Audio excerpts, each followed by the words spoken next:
All right, all you procrastinators, enough is enough. It's November and the you-know-what is about to hit the fan. Time to hit up my friends at Standard Heating and Air Conditioning to get that furnace cranked on and get it winter ready. Dana here. November's also the final tune-up deal of the year at Standard. You can get $20 off your furnace fix when you make an appointment and mention 93X. Yeah, I know we're all hardy Minnesotans around here, and you're probably saving up to buy me a sweet, sweet Christmas gift, but don't roll the dice on your furnace. Time to prep and protect. Book that tune-up today at standardheating.com. That's standardheating.com. The 93X Half-Assed Morning Show. 93.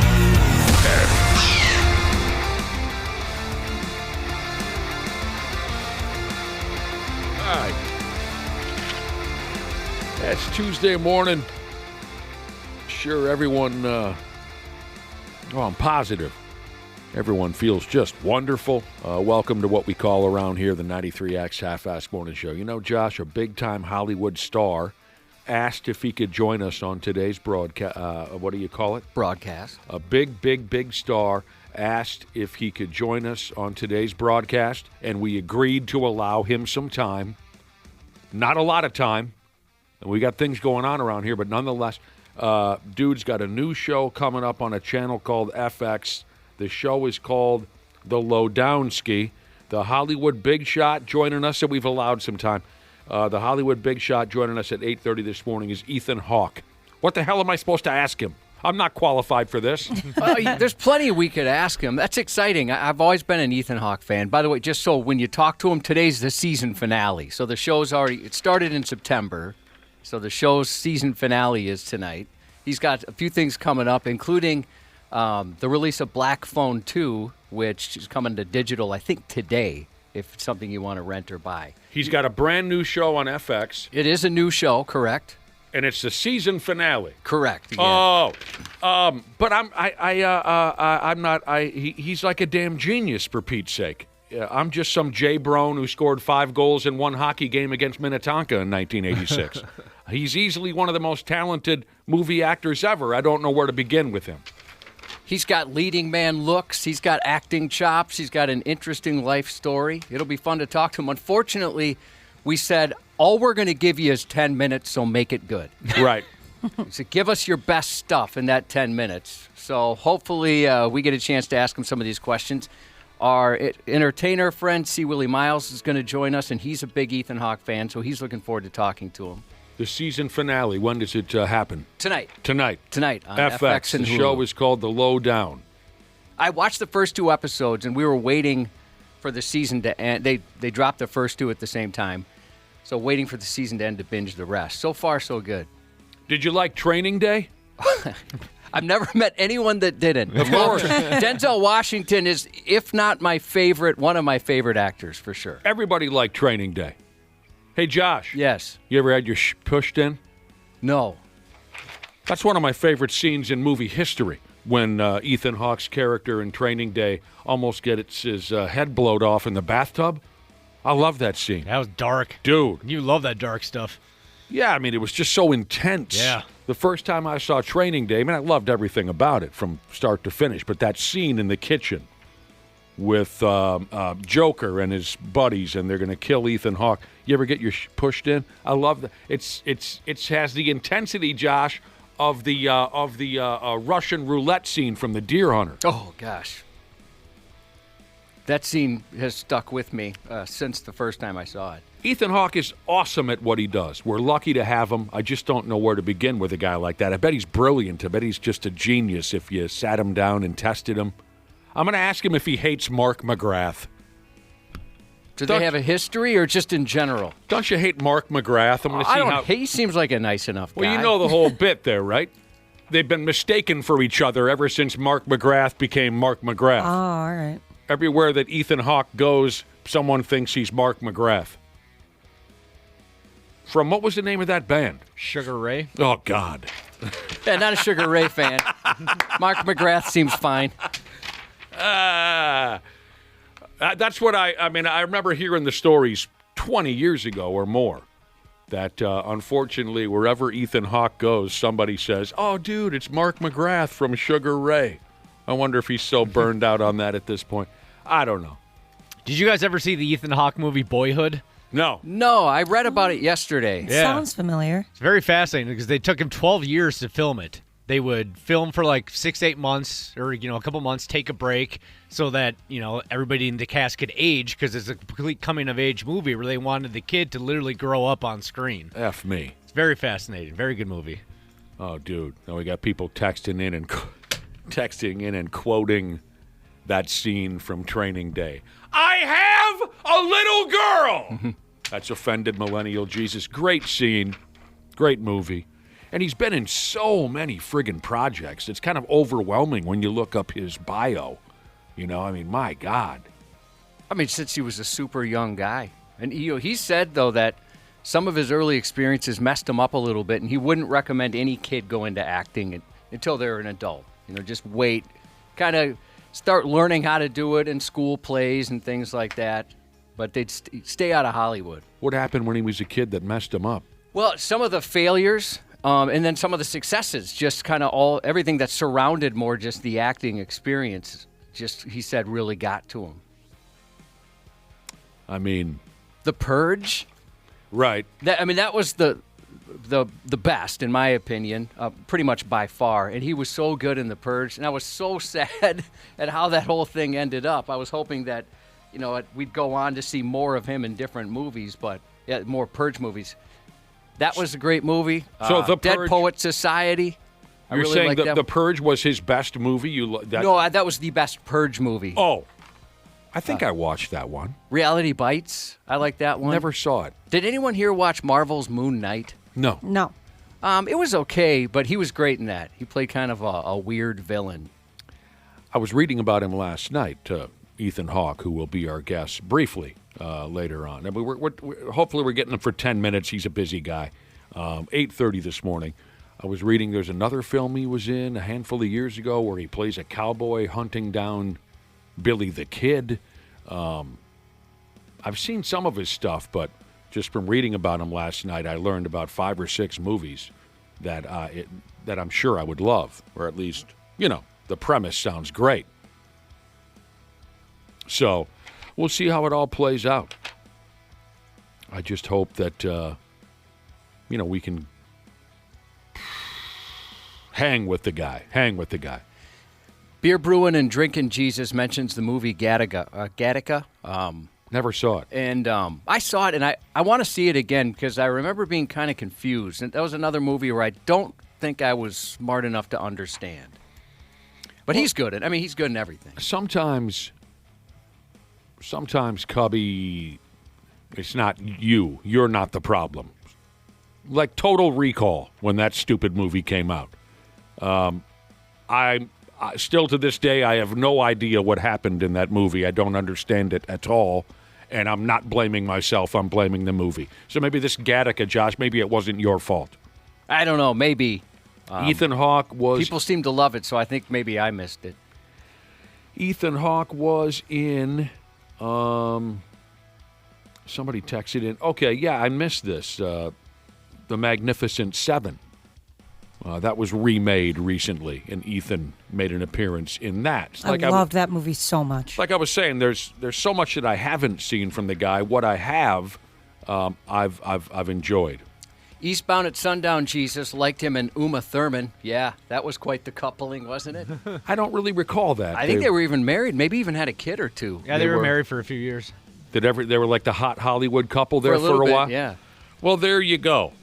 Looking forward to it, but at the same time, I'm wondering, is this guy too smart for us? We'll find out. I think so, yeah. Too friggin' smart for us? I'd like to mention one movie when we get him on the telephone line. I'm wondering if the rest of you have seen it. It's called Before the Devil Knows You're There, Before the Devil Knows You're Dead. Before the Devil Knows You're Dead? Mm-hmm. Anybody? I haven't seen it, no. One of the most soul-crushing, depressing, dark, awesome movies I've ever watched. He and Philip Seymour Hoffman, 10, 15 years ago, I couldn't tell you. It is so well made, you will want to vomit several times during this movie.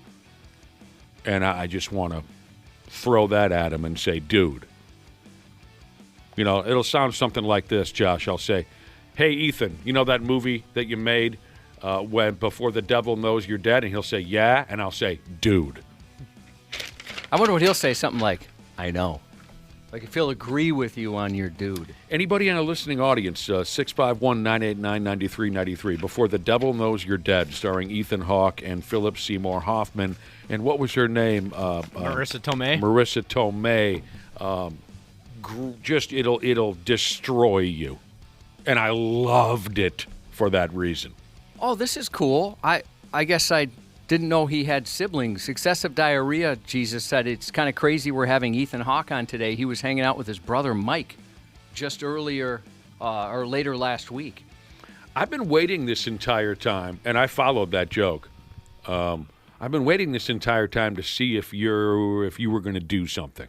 Me? No, that's usually your bit. I didn't want to steal. That's kind of the Mike deal is kind of your bit. I didn't want to take that from you. You do that bit every once in a while. Mike? Yeah. Hawk? Yes, correct. That's a bit that I've done before? Yes, indeed.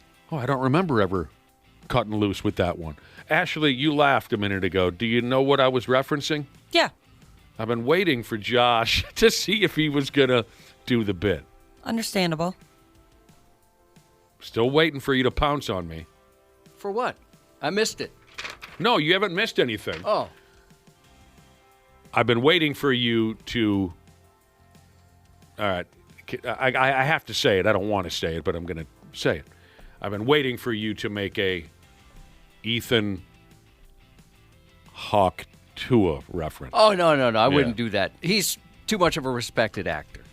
Well, I mean, not when we have him on the phone, but like just say right now, for fun. I've been bracing myself. What else is going on around here? Yeah, so Ethan Hawke at 8:30. Where the hell did I... Oh, yeah. He must be, like I was saying a few minutes ago, he must be brilliant. He must be, if you sat him down and tested him, I'm guessing a genius. Actor, writer, producer. I mean, when he was still 19, 20 years old, if I read correctly last night when I was reading about Ethan Hawke, when he was still in his late teens or early 20s, he started his own production company. I mean, these are things that I wouldn't even begin to understand how to approach such a thing. So he must be brilliant.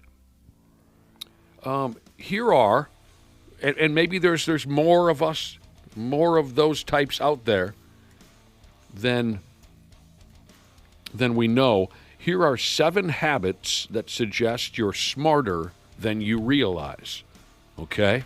See if maybe one of us should be given a little more credit for their intelligence. 7 habits that suggest you're smarter than you realized. When you talk to yourself out loud. Oh, I do that a lot. Sometimes. Yeah, Usually you if do. I'm frustrated with myself. You do. Or if I'm trying to remind myself. Say something where I don't forget. Hope it just sticks in my memory. I talk to myself out loud, absolutely.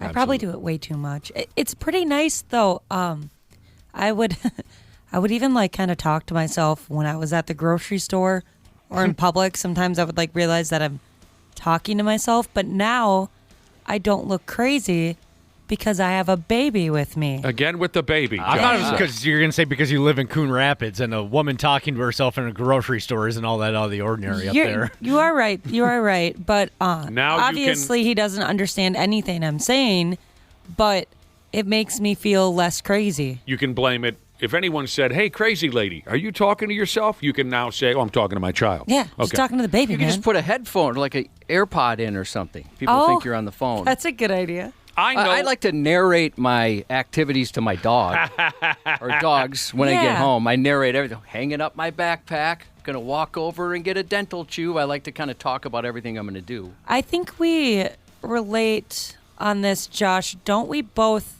or I know I do, and I believe you do it too, kind of like sing what you're doing sometimes? Oh, constantly. Yeah. Yeah, you're right. Sometimes it's a song.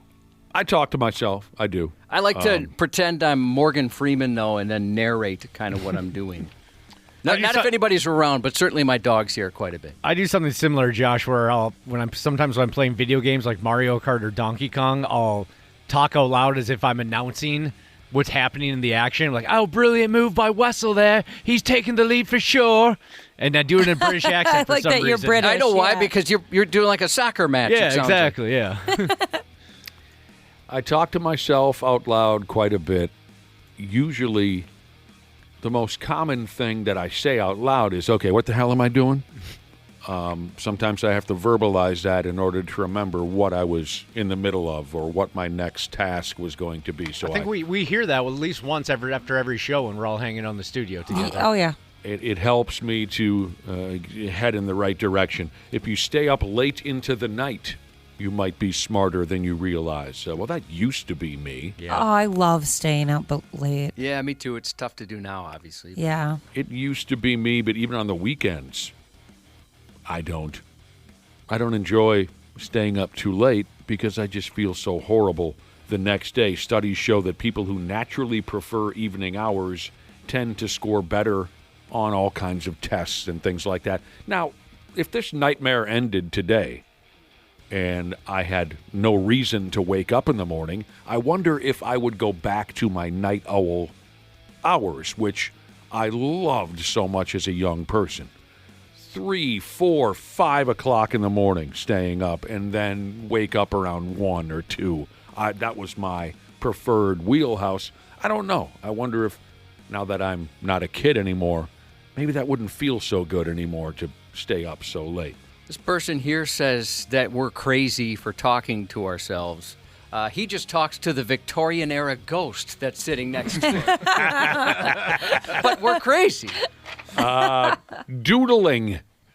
Oh, I'm a big doodler. Yeah, actually, You're best. very good. My wife is a doodler, but you put her to shame. And she's very good, but I guess I'll say you're very, very good. Yeah, thank you. I get a little carried away sometimes. Well, it doesn't have to be beautiful when you doodle. It just studies show that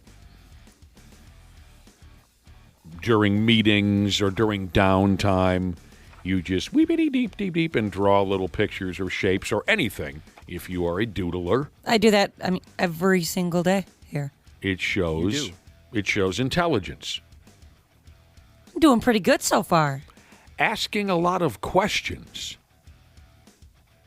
It says here, smart individuals recognize how much they don't know, which pushes them to seek deeper understanding, otherwise known as ask more questions. I don't know why they had to make it sound so fancy schmancy. If you're the type of person who asks a lot of questions, you might be smarter than you realize.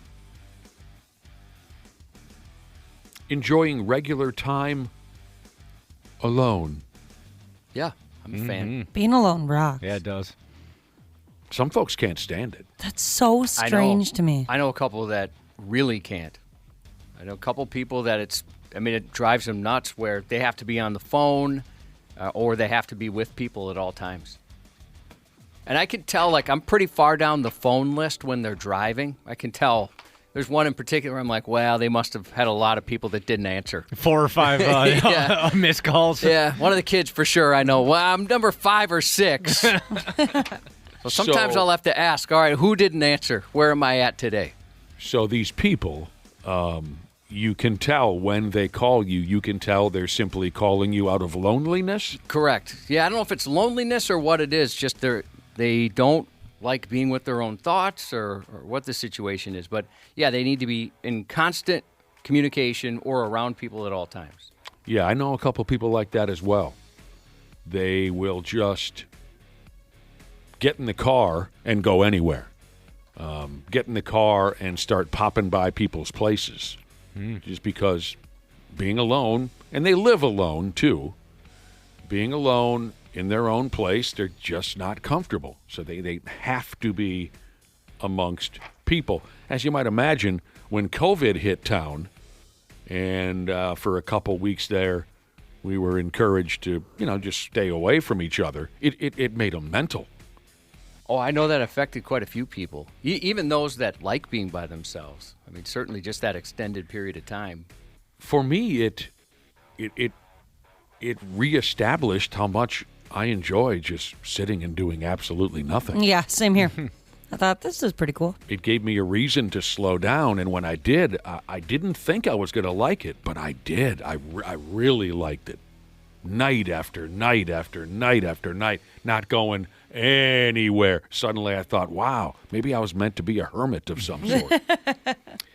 Okay, rolling through these habits, I guess, that suggest you're smarter than you realize. Forgetting small details. See, I get my balls busted upside down for forgetting small details. Yeah, me too. Same. But now we can throw it back in our accusers' faces and say, hey, it's brilliance. Nothing I can do about it. I'm hampered by my own brilliance. I have too much knowledge in this brain to remember those fine details. It says here, intelligent minds actively filter out what might be unnecessary data to make room for more significant things. Aha. So if we forget that, tomorrow you're going to happy hour with your girlfriends, if we forget that on Wednesday there's a dentist appointment, it's not because we don't care. It's not because we're stupid. It's because our brains are worried about bigger things. That's great. So next time somebody gets frustrated with you, you just say, I'm sorry for being a genius. Right. What am I supposed to do? Yeah. I have noticed some of the smartest, most talented people I've ever met are very, very stupid at things everyone else can just do. Whether that's figuring out how to microwave a hot dog or things like remembering, like you just said, an appointment or whatever that is. I've got my brother-in-law is a certified genius, and every once in a while there's like little things that everyone else can do that just escapes him for whatever reason. You guys get along, you and your certified genius brother-in-law? We do, yeah. So you're telling me that a certified genius and a certified G can be friends? Yeah, it works out pretty well. I guess We've heard that from people who know celebrities, certain celebrities that are very talented. That, we had a mutual friend who would talk about, and maybe there's a lot behind this, a very famous person who would do things like grab a water out of the fridge and forget to close the refrigerator door. Just things like that. Okay. The couple of pals that I have had for my entire life who are, in my opinion, the smartest couple of guys that I've ever known. I can't say that they mirror what you were saying, Josh, that they don't know the simplest things. They know all kinds of complex things and they don't know the simplest things. I can't say that I can relate to that. But we've both agreed on this. The smartest guys that we both know are also the strangest.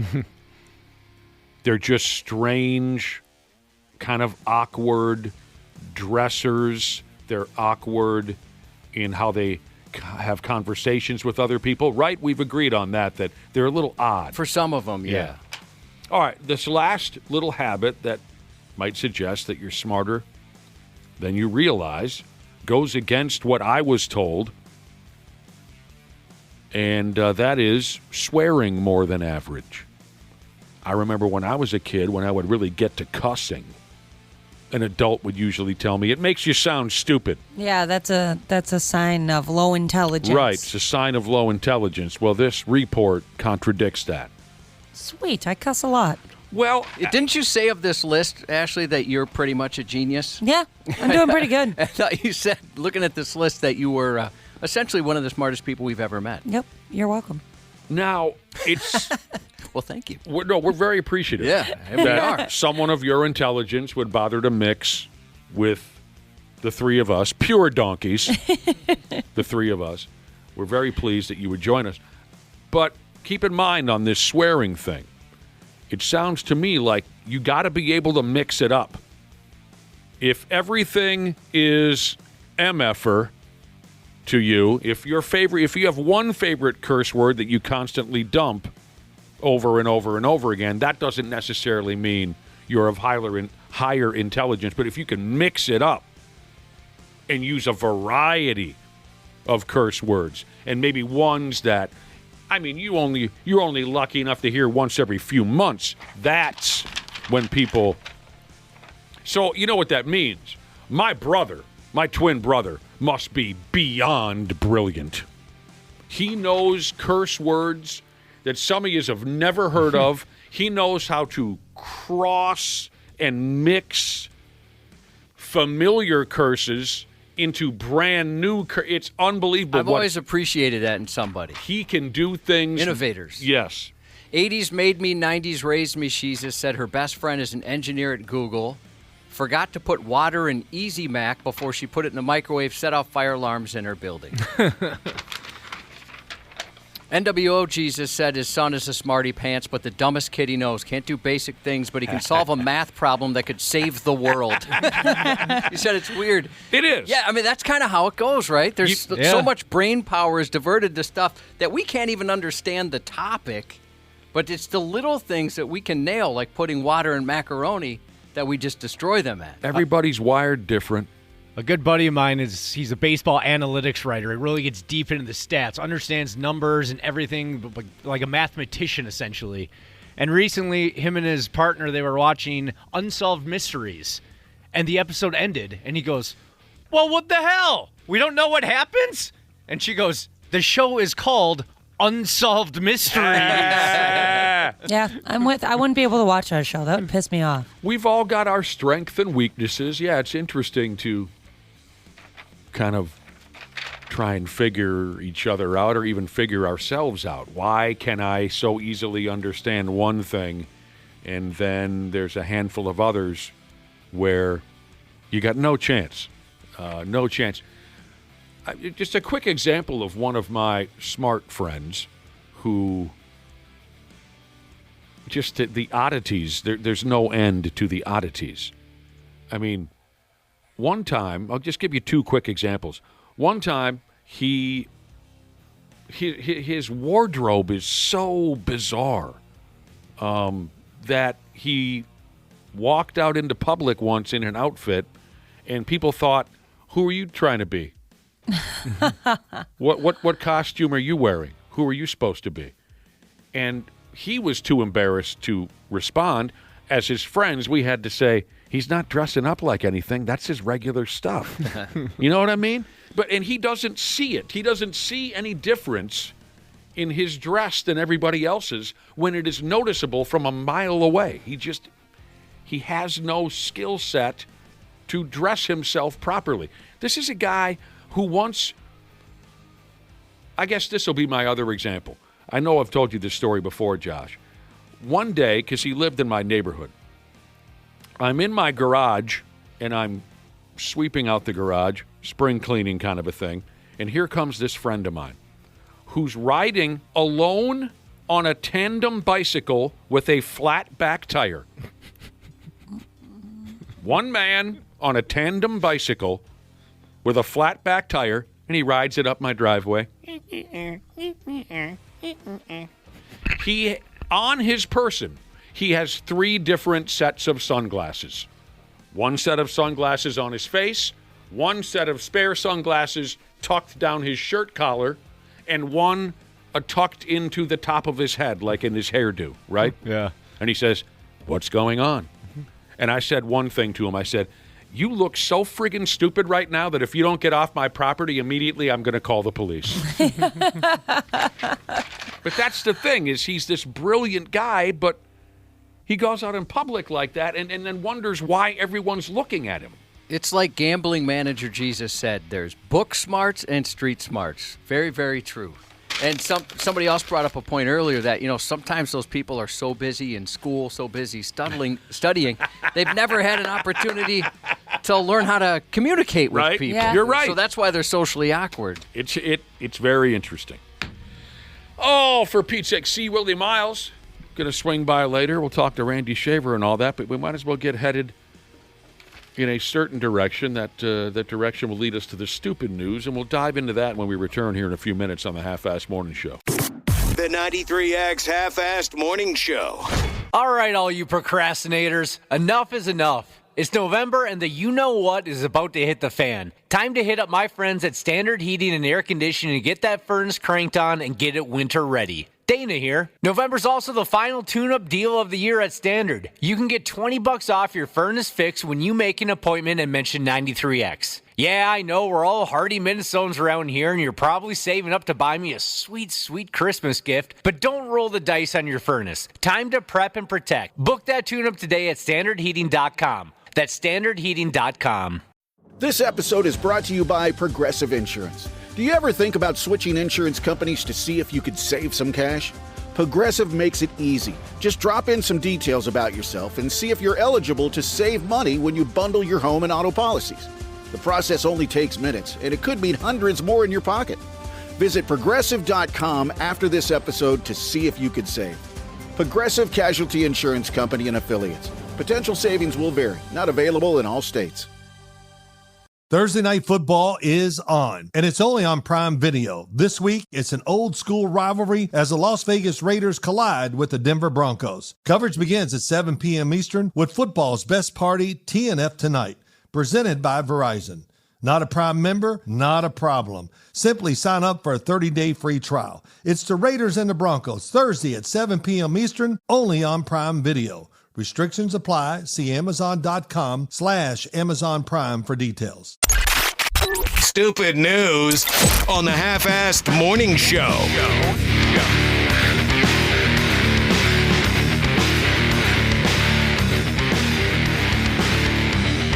Friggin' unbelievable.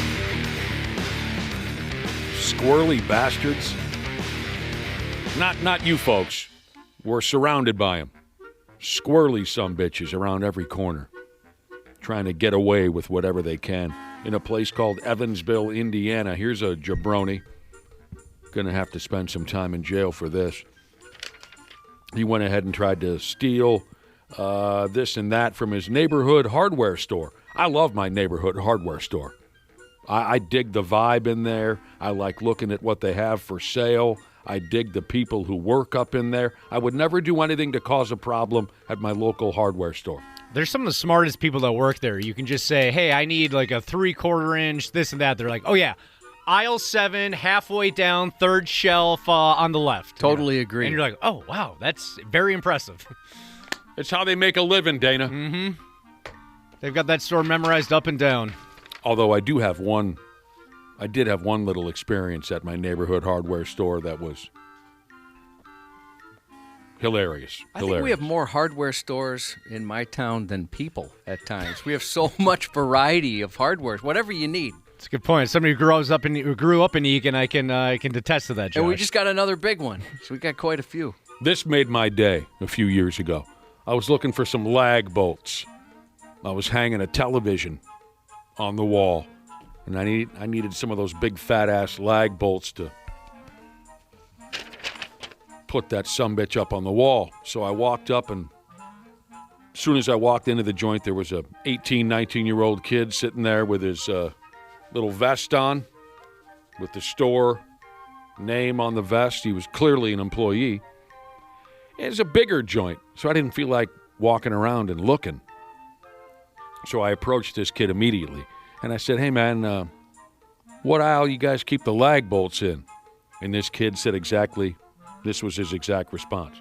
Man, I don't even know what the F that means. That's pretty good. And I said, all right, dude. See you later. My favorite hardware store experience, I was about 17 or 18 years old. We were buying some clear funnel or a clear tube and a red funnel to make a beer bong. Sure. And we're in the aisle, and we run into one of our teachers, and he just kind of smiles and goes, you boys be safe tonight. Little beer bong. Yeah, you could see that glint in his eye, like he goes, I remember the days too, you know. He wasn't judging or, angry. He was just, boys, be safe tonight. Yeah, I've two establishments I've been called a bitch, and one of them was at a hardware store in my town. I was with a friend, and what the hell did you do to lead them to call you a bitch? Well, it started with a friend of mine. She said he's in front. He's getting ready to check out. And I was just kind of standing behind him. I went there just for the company, and the lady's like, "Oh, are you in line too? You can go to that one." And my friend said, "No, this little bitch is with me." And she said, "Oh, okay." She called me a little bitch. She's like, "All right, little bitch, you can stay here if you want." And I thought that's pretty awesome that she was comfortable enough to call me a little bitch. I like that. I must be very approachable if you want to insult me. I never try to start any trouble at my neighborhood hardware store. I love the place too much. This guy in Evansville, Indiana, he's different. Noon last Saturday, dickhead walked into the hardware store.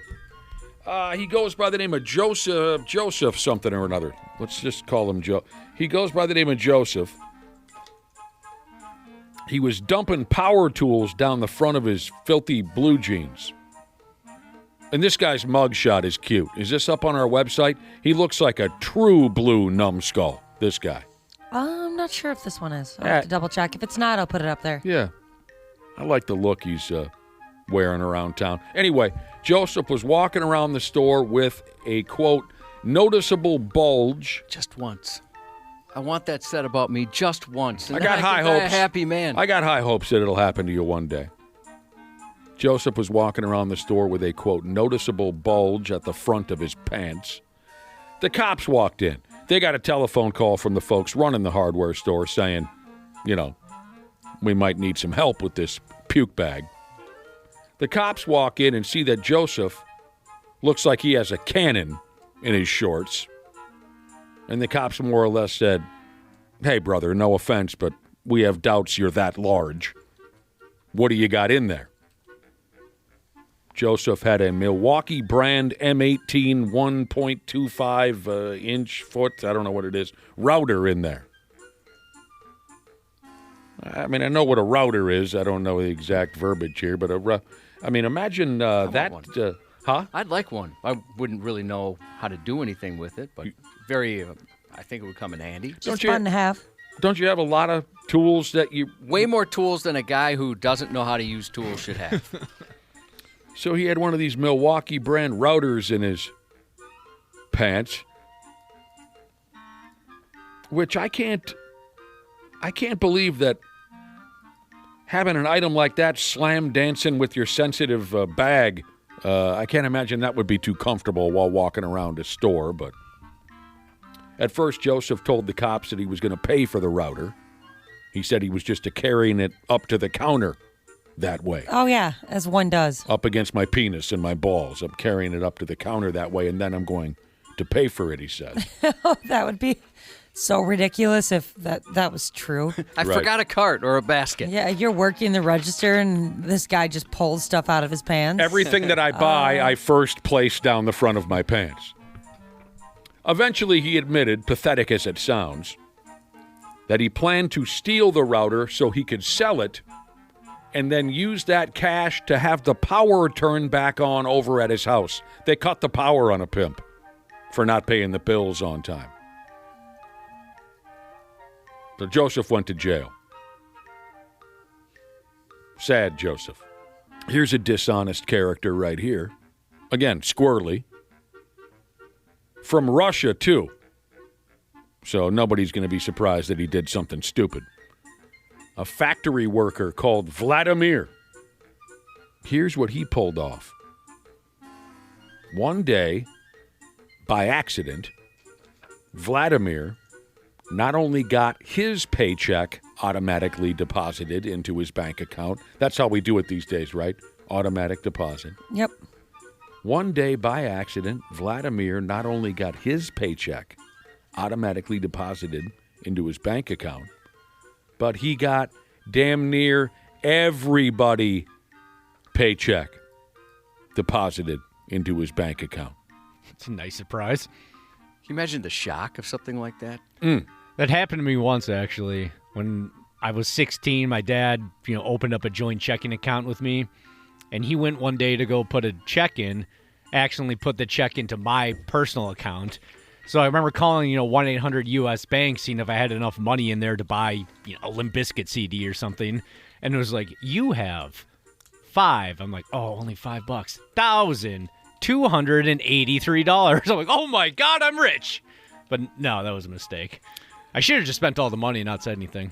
You were pretty pleased there for a minute or two. Yeah, it was a good couple minutes. I only have one found money story, and it was perfect timing because I was on my last dime, I'm sure a lot of our listeners can relate.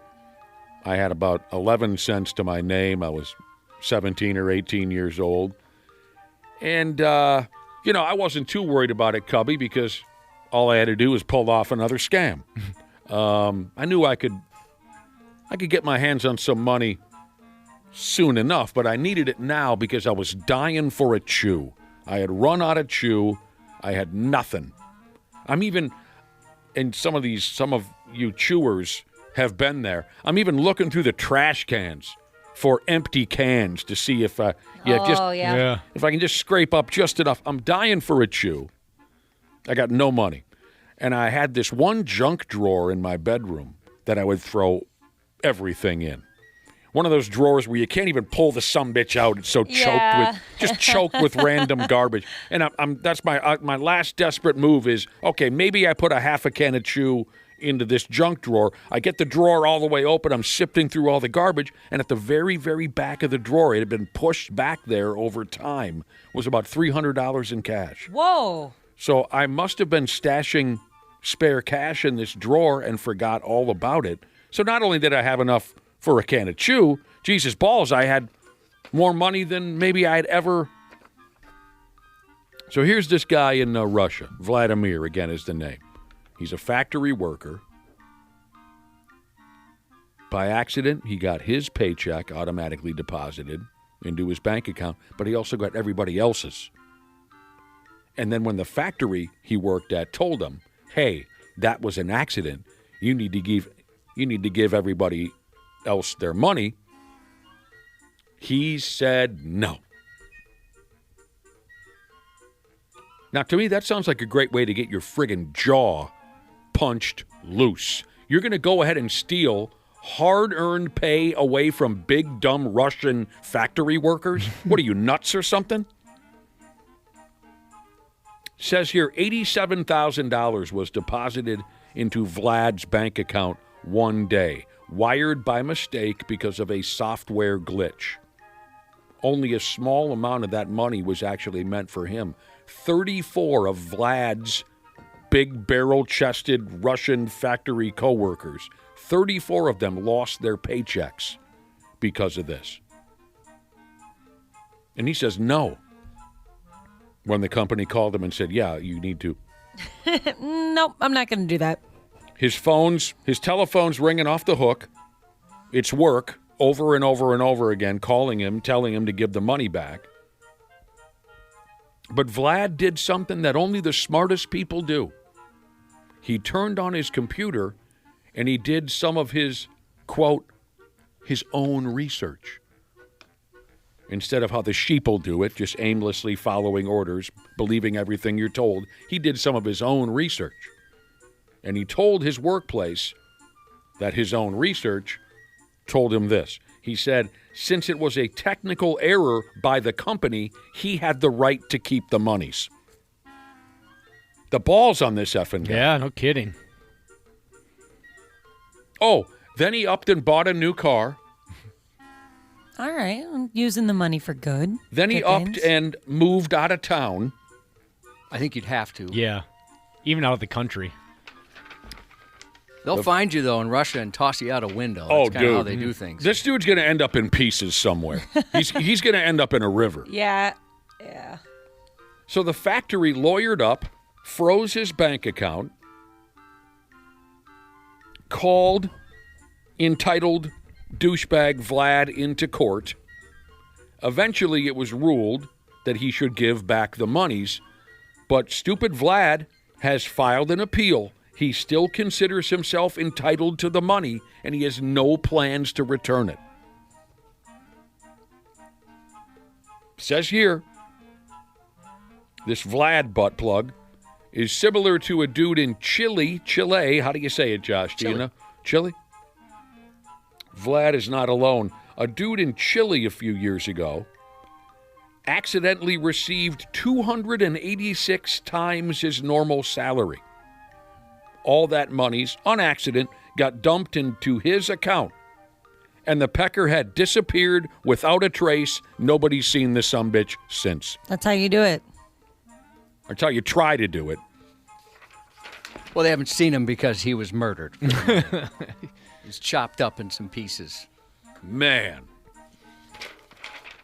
I would be very fearful if I pulled off something like that. Every corner I turned, I'd be waiting to feel the blow. You know what I mean? Yeah. All those coworkers, they want to choke you out. But that's how Vlad operates. You hear that sometimes with banks, right? They'll mix a number up and deposit some money in the wrong account. I had that happen negatively to me the other way, where my mortgage wasn't getting paid because they changed the number or whatever. And so I'm getting calls from the mortgage company. I couldn't figure it out. I'm like, well, look, you take my money out every month. But they just, somebody else's part of their mortgage was getting paid by mine. Which must have been a pretty good deal. Frustrating. When I used to work at a bank, I messed up once, and it was the first Friday of the month, and so that Friday is usually way busier than other days of the month, and I just saw so many people that day. And later in the day, when I was closing my drawer down, I realized that I must have cashed somebody's check for them and also deposited it into their account. So they essentially got double the amount of money. And that really sucked. It was like $1,400 too. And I thought, wow, they're probably just having the best day. Probably having a great day. Yeah. Yeah, here's a text about Vlad the douchebag from Russia. It says here, I'm sure Vlad would probably complain quite a bit if the company got his money and didn't return it. Oh, absolutely. This guy's crazy. All right. Oh, geez. Good for nothing, Jesus said his second paycheck at his job once was accidentally $186,000. Didn't take it and run, though. I'd be too, like I said, I'd be too afraid to. Me too. Too many people would be looking to tear your arms off for you. You knew there was going to be some Halloween fallout making its way into the Stupid News Report. It's unavoidable, especially with Halloween falling on a Friday last week, by damn, in a town called Port St. Lucie in the southern United States. Cubby loves this stuff. On Halloween night, a dude picked up a DWI, and it says here he was, quote, already dressed for the arrest. Just after midnight, an 18-year-old kid who was dressed up in a prison inmate costume got pinched for a Dewey. Boy, that was a popular costume back when Slipknot used to wear them. Well, I shouldn't even say... I didn't know that. Well, it's still a costume, but there's people that would wear it here at work just on a regular Tuesday. That is not even a Halloween bizarre thing. to me. What are you doing? We saw it in person. Yeah, a couple of guys. A grown man who's got a regular job and just a regular guy walking around his workplace in a prison inmate outfit. And it wasn't Halloween. It was just, that's the vibe he wanted to put out. A prison jumpsuit. A little behind on laundry, that's all he had? Yeah, and by the way, he'd never been to prison. So it wasn't like something he is a souvenir from doing some time. No, he bought that on purpose. I wonder if you do get to keep that when you get out of jail. On your way out, just a memento? Yeah, I mean, what else are you going to do with I know it? a couple guys I could ask them. Yeah, there was a time here at the radio station when we had a few people in the building who took the whole rock radio thing a little too far, where they didn't wear clothing. Josh and I have said this for years. They didn't come to work in clothing. They came to work in costumes. Mm-hmm. Big, giant furs. Flowing fur coats and head-to-toe leather and chains. And these are guys, who played high school football in fur coats? in Edina and things like that. They were just regular Minnesota jabronis like the rest of us. But now that they made it in rock radio, now I'm a somebody. Now I need an image. It was just ridiculous. Well, it was funny because some of them came from our previous station, The Edge, which is an alternative station, and they didn't dress like that at that time. It was once, we're a rock station now, so now we're going to get a ton of tattoos, right, and change our image. Yeah, it reminds me of those those T-shirts where they have like those built-in sleeves that are tattooed. Mm-hmm. Oh yeah. Mm-hmm. And I'm guessing these coworkers of yours, they thought they were as big of a deal as the musicians that you played on the radio. More so. Yeah. Uh-huh. Oh, gross. It was a gross time. So again, Just after midnight, Halloween night, an 18-year-old kid dressed up in a prison inmate costume got pinched for a DWI, got pulled over after he drove away from a Halloween party. He was hammered, and like the police said, he was dressed for the part right from the get-go. So long, sucker.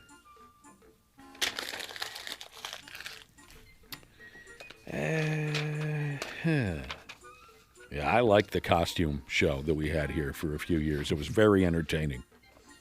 Very entertaining. Industrial Jesus texted in and said that you can't keep your jumpsuit from prison, but they let you keep the sandals.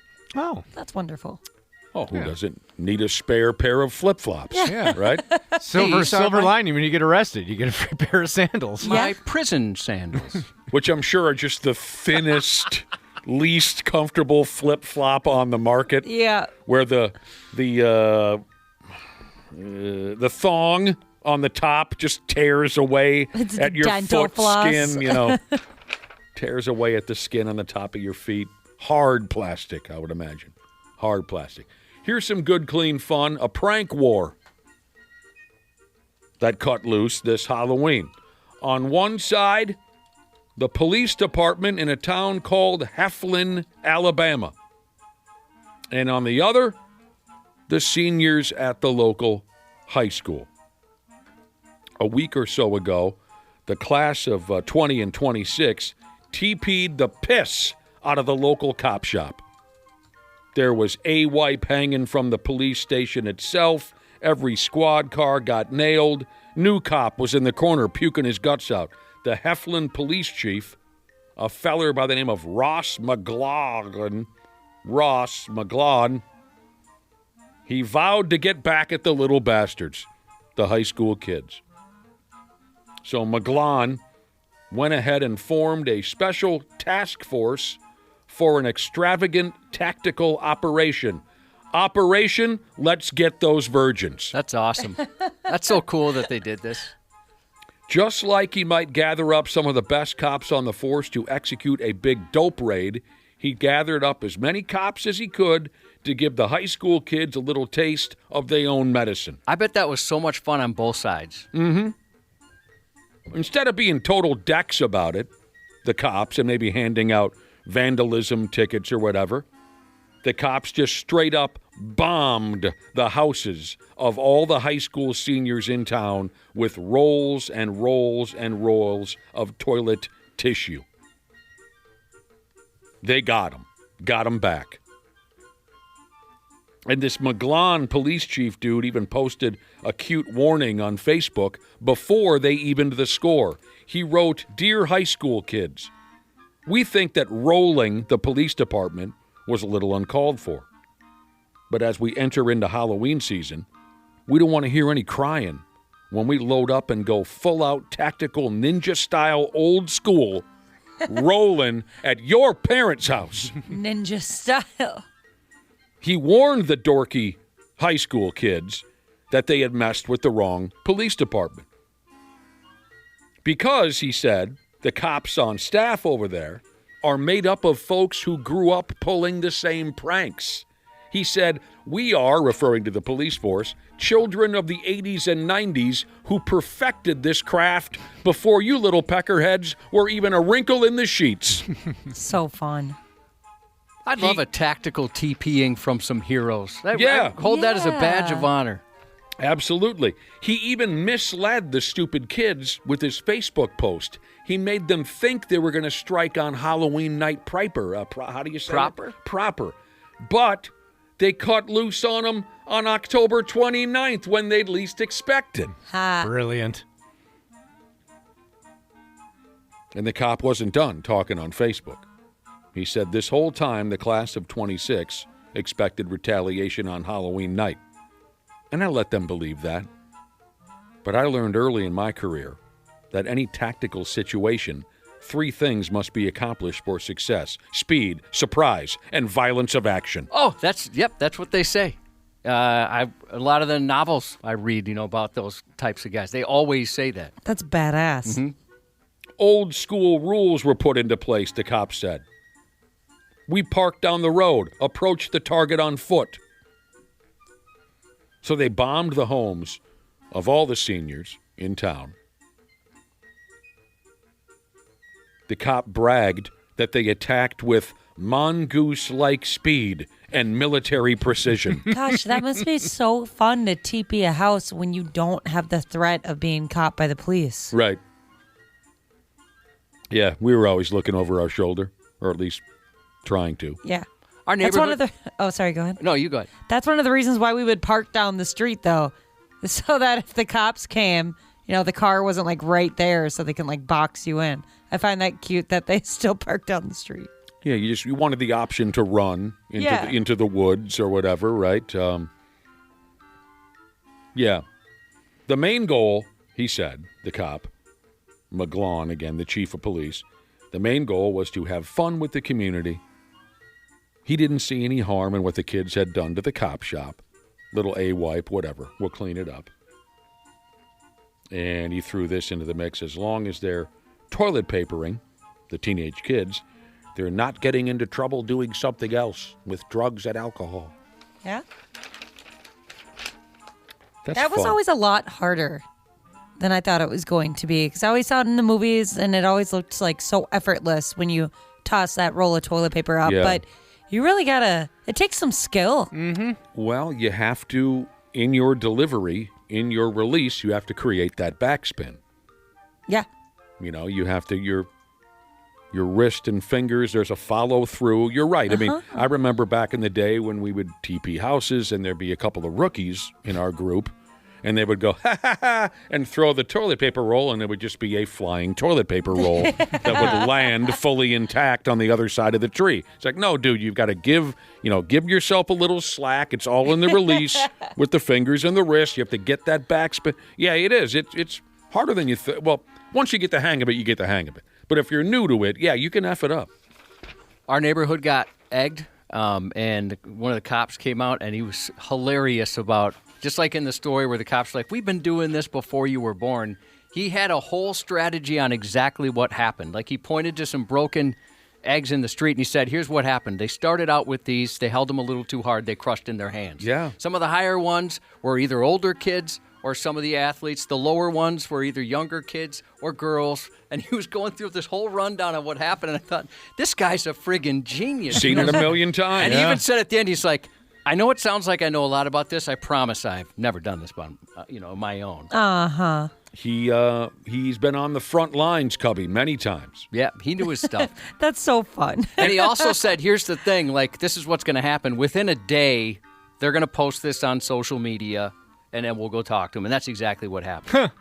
One of my neighbors, I thought he was going to flip out. Oh, really? Yeah, he was Oh, enraged. come on. That's all good fun. There's something so satisfying about throwing an egg and hearing that splat when it lands perfectly at the intended target. We never threw eggs. I feel like I've been cheated. Oh, we did eggs, dough balls, everything. I've told you before, I was pissed off when we got egged. I was. Was this when you were younger? Yeah, teenage kids, yeah. We got egged, and I was friggin' pissed. Because Can't that, it's not easy to clean up. So if I were a parent and my house got egged, like what Dana just said, oh, come on. No, that's not fun. I don't think there's anything funny about getting your house egged. TP'd, totally different story. Who friggin' cares? But like Josh was saying about the cop being able to break down every little move that the teenage kids made, that's another, like Ashley was saying about the toilet paper roll. You got to know how to throw it. I didn't. The first couple times we egged houses, the damn thing just broke in my hand.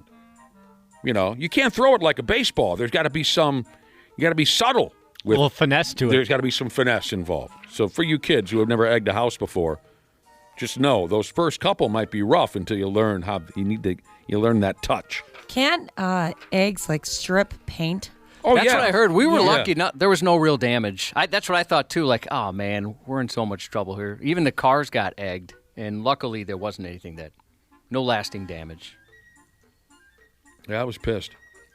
All right, real quick before we go. When I was a little pot licker, I loved going to the Sinclair gas station so I could marvel at their green dinosaur mascot that was laid out summers on the property. Yes, I love that dinosaur. I loved the Happy Chef, a giant chef guy, because he'd talk to you when you pressed the button. And I loved the Sinclair dinosaur just because I thought he was cute. The button never worked when we went to get him to talk to us. It didn't work very often. Aw. Didn't work I was very- pretty disappointed. My attention to certain things isn't what it used to be. Do we still have any Sinclairs in town with the green dinosaur? I don't know about in town, but I definitely have seen that dinosaur in the last couple of years. Anyways, another Halloween prank cut loose on the town of Bozeman, F.Me Run in Montana. Someone snatched the Sinclair dinosaur away from a Sinclair filling station on Halloween night, and the big green dinosaur bastard then turned up on the other side of town.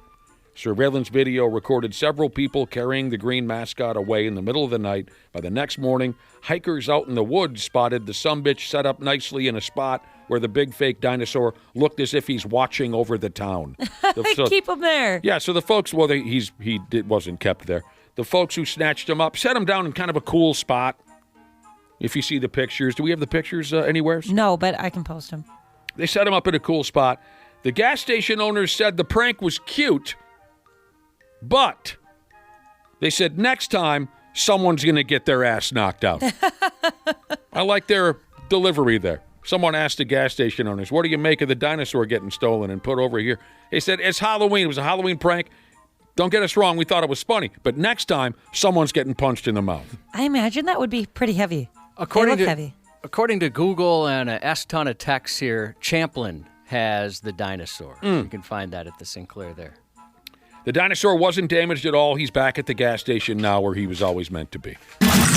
Sports on the 93X Half-Assed Morning Show. Thank you so much for coming in to do these promos for the National Hockey League's Community Outreach Day. We're so glad to have players from the New York Rangers, the LA Kings, and the Nashville Predators. Just read the lines and we should be out of here in no time. The NHL is proud of the charity work we do in our communities. I may be a king on the ice, but I'm also a king in the community. And I'm a Ranger in my community. And I'm a predator in my community. When you see this face, just know a predator is in the community. Wait, can we cut? Cut! Do I have to say that I'm a predator in my community? Why not? You play for the Nashville Predators. Yeah, but I mean, you hear how it sounds, right? The Nashville Predators were thrown into a comedy bit on Saturday Night Live, Skis, That's cute. making fun of their team name. That was last weekend? Yeah, just on Saturday. Yeah, it's an unfortunate team name. It kind of is. I've never thought about it like that. I can't believe that's gone over my head. I mean, didn't they come into the league the same year the Pigs did? So that was 25 years ago. I believe they came into the league at the exact same time the Pigs did. Someone can tell me if I'm wrong. Was Predator, was that term used 25 years ago to describe a shady, dangerous character? Yeah, certainly. It was? Yeah. Okay. But they meant like they track their prey. Right, and yeah. right. Like the rest of the league is their prey. Right. But that is interesting that they chose that when it does, also mean bad things. Okay. I didn't know that predator was used to describe a terrible person 25 years ago at the rate that it's used now. So it looks like 98 was their first season. Okay. The other names they're thinking about were the Ice Tigers, the Fury, and Attack. Oh, Jesus. Attack. That's horrible. You know I hate the singular team names. I guess out of all of those, Predator is the best. Yeah, it was. It was. Ice Tigers. And it never... That's weird. Ice Tiger is awful. Just, but Ice Tigers, at least it's plural. Mm-hmm. If I was a Nashville person, I would have preferred that over the Nashville Attack. I hate all that stuff. That would have been a great mascot. The Thunder, the Lightning, the Wild. I'm sorry, hockey fans, State of Hockey. I've never liked our team name. It's singular. It's stupid.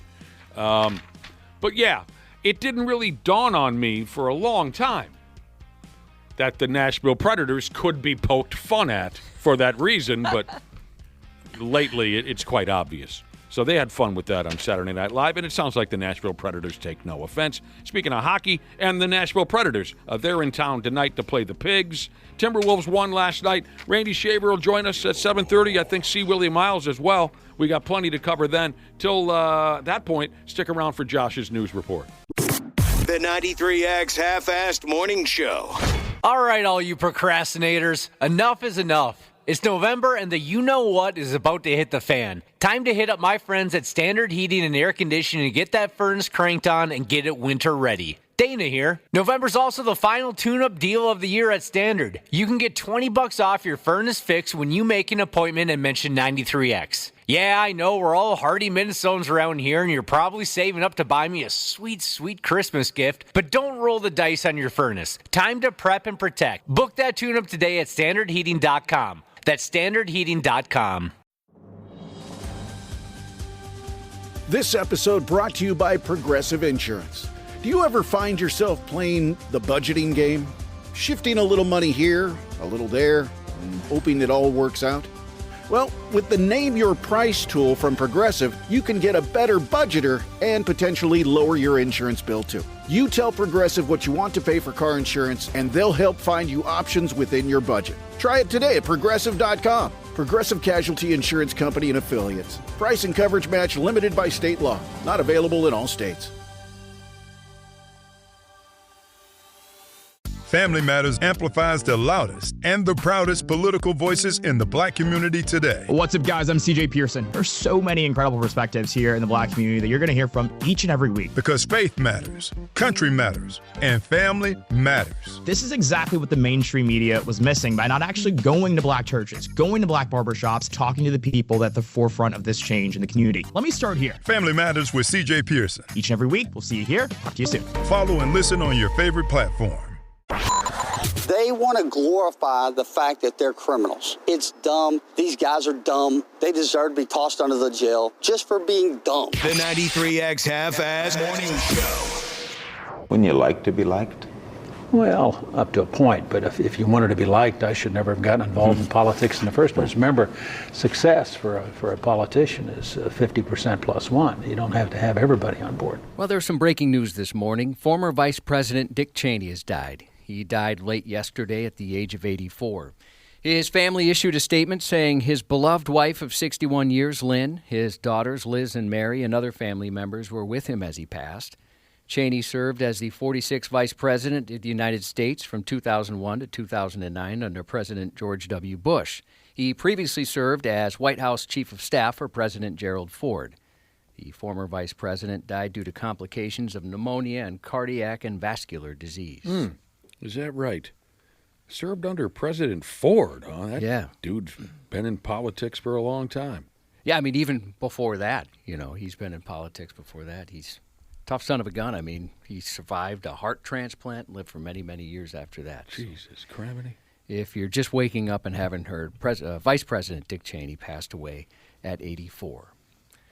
A Florida woman found herself under arrest last month after a naked marital dispute spilled into public view, ending in a wild confrontation with both her husband and emergency responders. How much do you have to drink to rip off all your clothes, slap your husband around, bite him, and then lay down in the front yard? The situation began on the morning of October 15th when deputies were called to a domestic battery report involving 24-year-old Leilani Sullivan and her husband.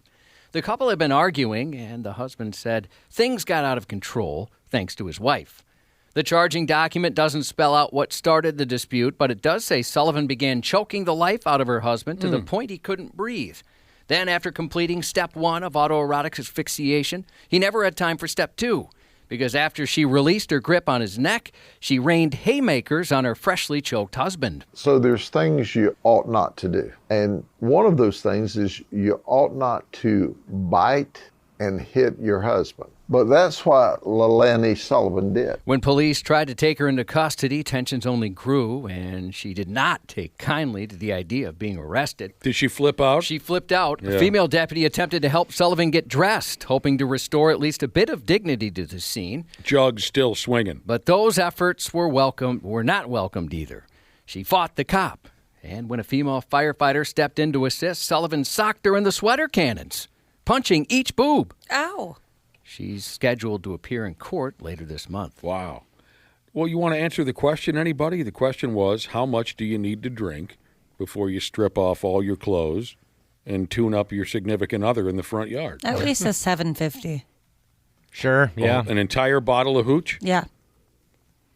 1.5, 3 2s. The ones you could just get like in the regular part of the grocery store. Is that called a 3-2? Yeah, they still call it a little 3-2. 1.5 of those will get me. Wouldn't that be something? All he had was 2 near beers. He's got her by the throat right out in the front yard. That's a hell of a deal right there, Cubby. 2 girls were rushed to the hospital Saturday afternoon after being thrown from a Ferris wheel at a Louisiana festival. Oh, see. That's why I don't like these Ferris wheels. I get nervous around the amusement park rides. I think I've watched Final Destination Part 3 a few too many times. Photos and video from the Harvest Festival captured the wheel stopped mid-ride. One passenger basket tipped completely upside down as stunned onlookers watched from below.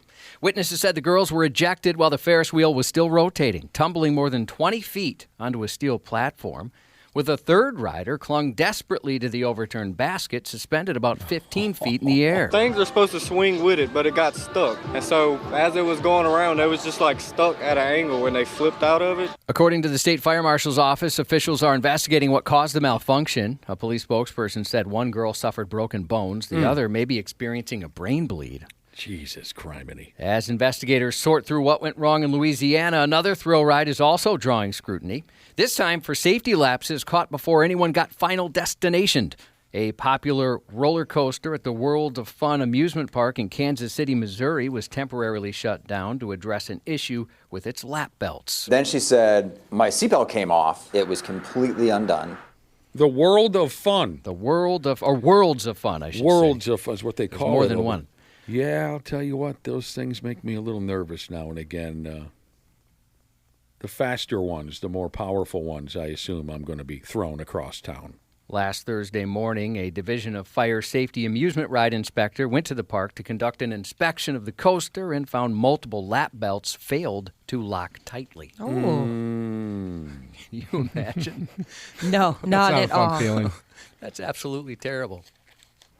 And the Ferris wheel is such a safe ride. You assume you're good on that one. No. Yeah, no, I would usually too. Me too. I would think that's like the safest there. I love the Ferris wheel. Yeah, I love the Ferris wheel. But in this case, like the car that they were sitting in just kind of... Yeah, the basket tipped. It gave way. And that was that. Just kind of like pouring coffee out of a coffee cup. It just spilled them right onto the... Woo-wee. Whoever first said fishing is relaxing clearly hasn't visited the brand-new Bass Pro Shops in Odessa, Texas, because the store's opening day turned into a full-blown brawl, all caught on video. Police were called Saturday about 2:52 p.m. after reports of a disturbance. According to cops, 2 men began arguing while waiting in line for a bathroom. And before anyone knew exactly what the disagreement was about, the bass kicking began. In the video, 4 men squared off in pairs, trading blows and grappling. Then more people sprinted into the fray, not to separate the fighters, but to join in. At one point, a frustrated woman screams, "These grown-ass men act like idiots. And you wonder why our schools are falling apart." She made a statement on the current state of education in their town. Yes, and if you know this information, it makes sense. Apparently, that comment was related to the school district serving Odessa reportedly a D rating from the Texas Education Agency last school year. Oh, no. Here's the clip of that woman.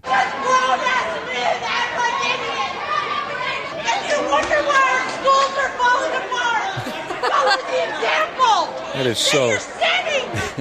I kind of love her. I do too. She added to the drama with that. Yeah. Oh, a little extra sting. And all that drama comes just 4 days after the city proudly celebrated the store's arrival, proclaiming in a statement, "An exciting day in Odessa. Bass Pro Shops officially opened its doors with a grand opening and evening for conservation celebration." The message went on to paint a bright future.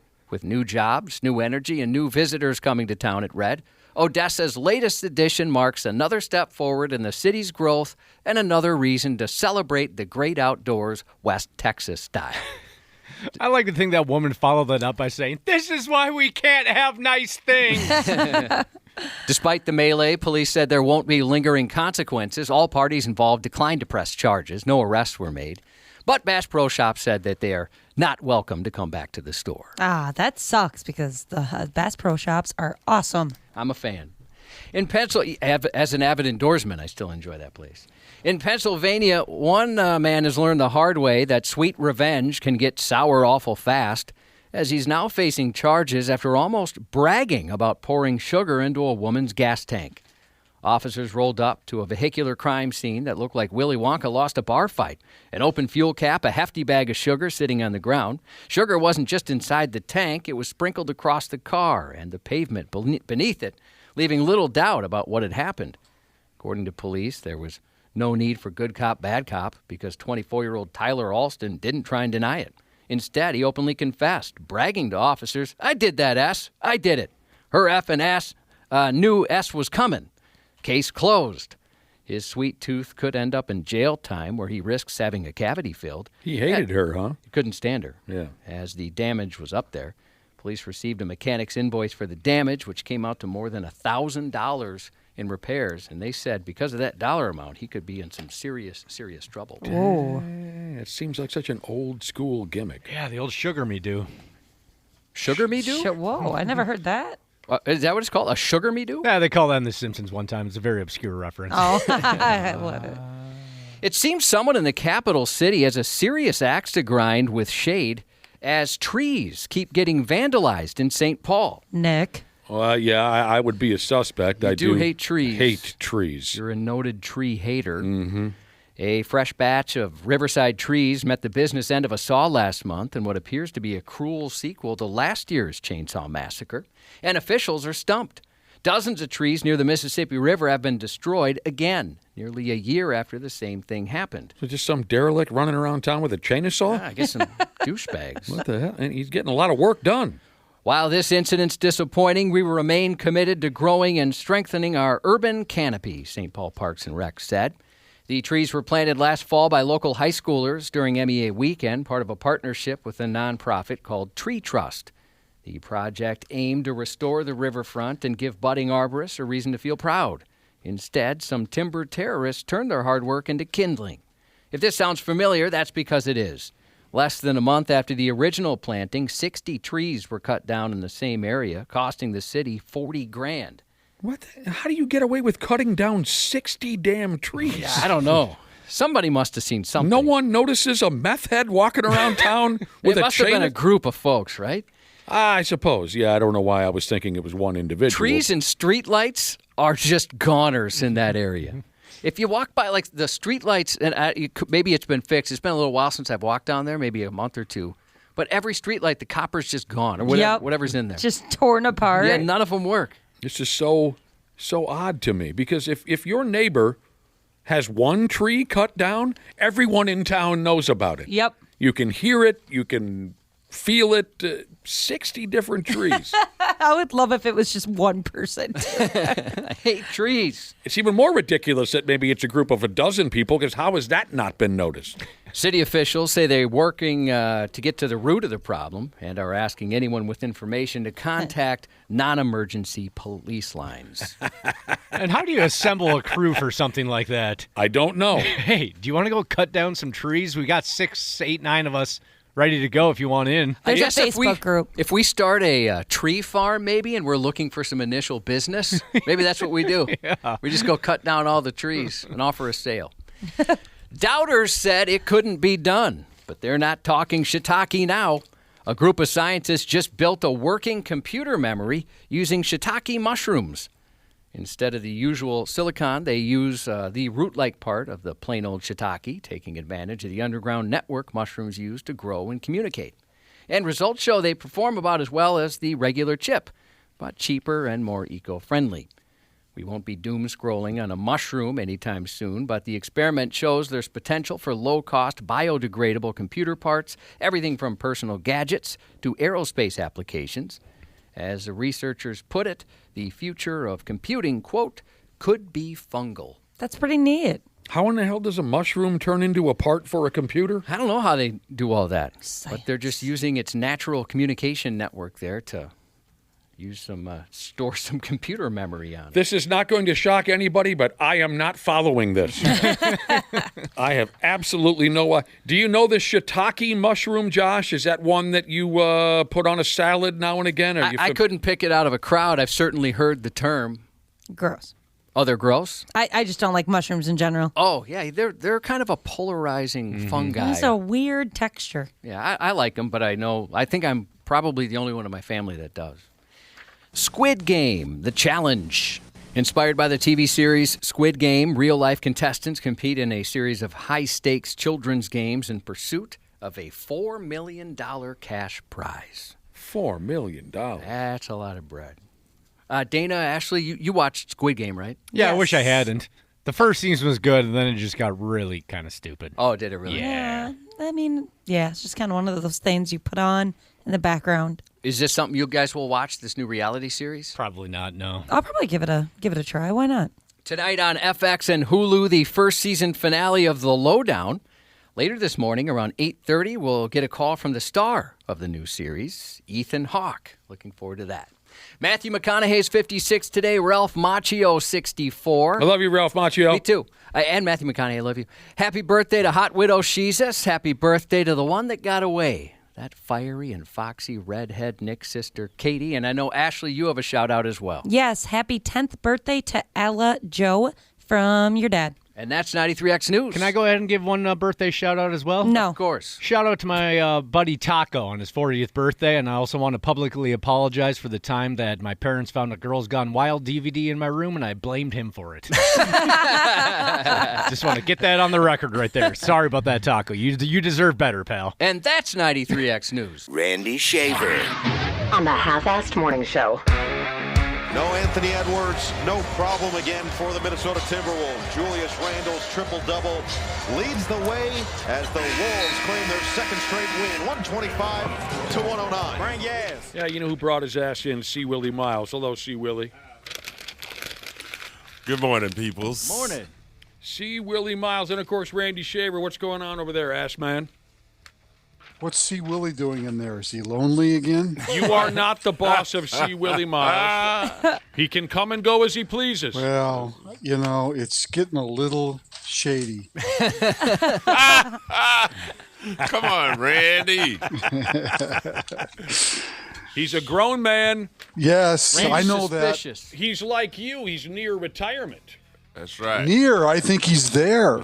He just can't admit it to himself. You watch your mouth. Or have you been spreading that word at all? Is there was I out of line there? Should I say those kinds of things out loud? C. Willi Myles?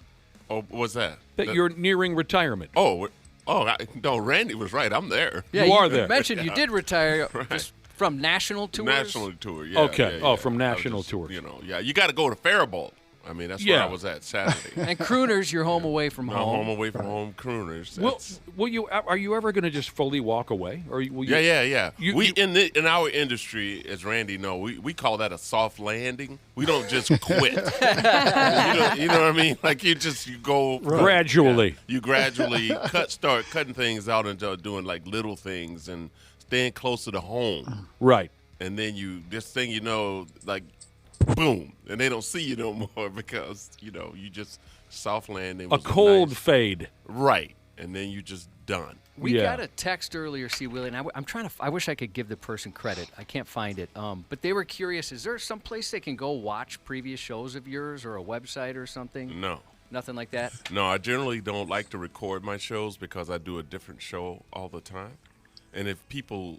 Like just when I was in Faribault last week, just past weekend, Saturday. And what happens is people will come. They've been to my show so much, and which I always appreciate.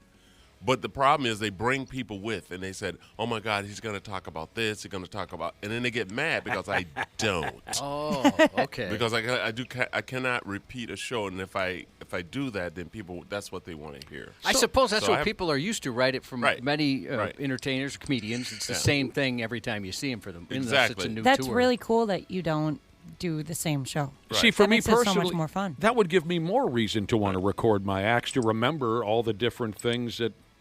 But you've never really recorded. No, because if I record a lot of stuff and you start listening to it and then you just start doing it because it is funny. And you go, but I have CDs. So, like, you can always tell people, you can always go online. I have tons of CDs. But Okay, like, you do. record my shows. Once I do a CD, then I generally don't do that. Most of that material anymore. I got you. What about your very first stand-up act? Did you record that? Yes. You have that somewhere? Yeah. Fun. Yeah. I have all my shows that I've recorded. I have the actual hard copy. Okay. How do you feel about your first one? Like, are you cool with it, or are you? Yeah. I don't. There's one show. Thank you. What the hell? He got all of that. I'm sorry. I got a little bit in the on me. world? I can never reach the button, the mute button. My body convulses. I have no control. Now I think I really You honestly got think, it all over me, and I'm not even close to it. I think I busted a spring on that one. Right. So you were saying, see, Willi Myles, I apologize. Right. I had one.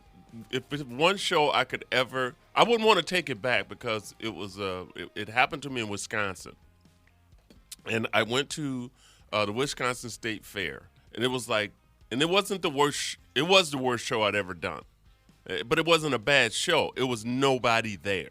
Okay. Because they billed me as a band, and when I showed up, This is early in your career. yes, Okay. and I showed up at the Wisconsin State Fair, and this is when I was doing state fairs, and I wind up showing up at the stage, and it was a band behind me that was supposed to start a half hour after I was done, but they started immediately, and the thing with two people showed up for my show, a mother and a daughter. Yeah. I grabbed the microphone, I sat on the edge of the stage, and I had a 1 hour conversation with them. Was it unbeknownst to you, your daughter? No. Okay. No. But the thing is that the guy, they had changed guys. They didn't promote my show at all. Like I showed up and the guy goes, where are you going to unload? I'm like, unload what? He said, well, you're a band? I'm like, no, I'm a comedian. Two people. And I never saw that guy again. He just walked away, was like, uh-oh. And then so another lady showed up, and she said, I'm so sorry, we changed managers. Our last manager left and blah, blah, Sure. blah. And this was, she said, I'll go and try to round some people up to come to your show. It's a 1,800-seat amphitheater. Good Lord. Oh, no. And there were two live human beings. Two live human beings. So I sat So there you're and talked to comfortable, them. but you're comfortable listening to your old material from years ago, watching maybe an old video of yourself from years ago. Very uncomfortable. You are uncomfortable with that. Right. I do not listen Josh to doesn't even like it when we play promos. When we play bits, audio of the show, right? He cannot stand to hear his voice on tape. So, like, if we're in the same room together and someone puts on an old clip, he puts on his headphones. He can't stand. I know. Yeah, I got caught plugging my ears the other day, and they gave me a lot of help. Is that right? Yeah, oh, he plugged his ears. As soon as I hear that, here's what you missed, I'm like, oh, can't listen to this. Right. That's me. I didn't know. My daughter told me that I had a Spotify channel. I didn't even know I had no idea. You do? Yeah, my daughter listened Set up to me. by a a lot fan? of her friends. I don't know. Oh, you don't know? I have no idea how it got set up. Yeah, I mean, we're all our worst critics, If I heard something from 20 years ago, But see, my thing I'd is be that embarrassed. I'm if sure you I'd be hear- embarrassed. Like, comedians don't like listen to other comedians too, because sometimes it kind of I can't think of the word right now. It's too early. But it kind of it gives you. You might wind up saying something similar. Yeah, like it gets in your subconscious. And, right. Yeah. Right. You say, "Oh my could God, see that was funny." And the number one no in comedy is to steal someone else's somebody else's material. If you're listening to a Jeff Foxworthy record and he does a joke about ice cream cones, and then you do a joke, right? No, my wife is my best support.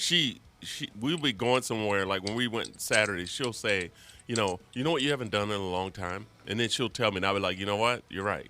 And I like it like that, as opposed to me going through my YouTube channel and finding some stuff I haven't done. Because people do I like a lot of my old stuff. So your wife will say, hey, do that bit again. Oh, the problem is my wife wants me to do. She wants me to do the colonoscopy no matter where. No matter if I'm doing a show for the church group. I remember that bit. I remember She thinks that is the funniest thing. That was a great bit. Right. Will she go the other way? Will she say, I don't know if I like that? Don't use that one. Yeah, don't do the one where you're ripping me. No, like I said, she likes practically everything I do. She's never said you don't have to do that again. You know what I mean? But she does do a lot of input. Randy found out on Sunday when we were hanging out at the Wise at American Legion. Randy found out when he was sitting with my wife and I that I basically have the FCC living in my home now. Oh, really? Yes. I love it. My wife made it very clear a number of days ago that she's tired of hearing me say, for Christ's sake. Yeah, she has a Christ count. She said I say it far too often, and I'm sure she's right. I never noticed these little, the little gimmicks that you have, little crutches. Yeah. Sure. And so she said, I'd like you to try to limit the word Christ if you can. So I have made an effort. I've been trying to replace Christ with cripes or Pete's sake. Yeah. So that's 5 times. And Josh is right. She started to listen to the show and count how many times I say Christ. 6. I think my record was 18 in a day. Oh my God! Wow. Do you mind me explaining how she's trained you, or maybe you don't even know?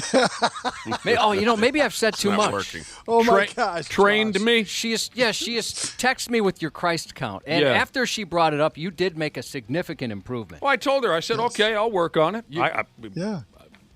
No skin off my ass. So yes, I've made an effort to cut down on my use of the word Christ on the program. 7. What a positive influence in your life.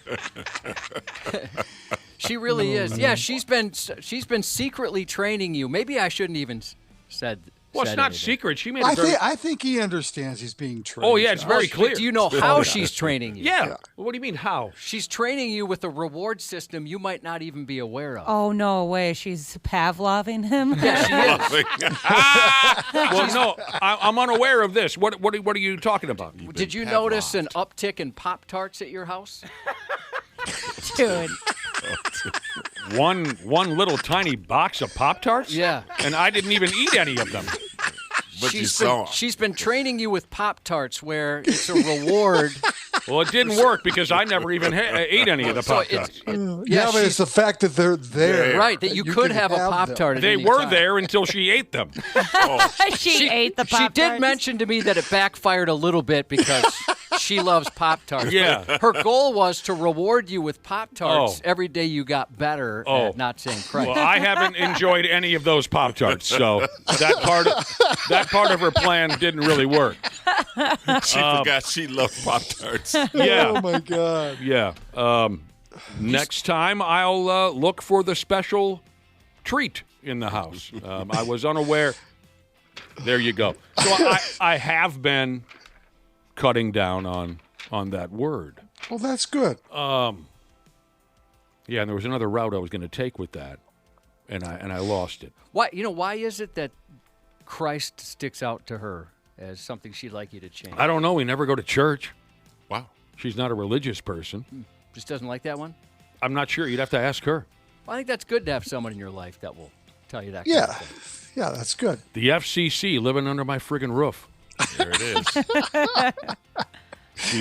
She's a merchant for the FCC or something like that. Man. Timberwolves played in Brooklyn, New York last night. Randy Shaver against the Nets, who were winless on the season going into last night's game, and the Nets are still winless.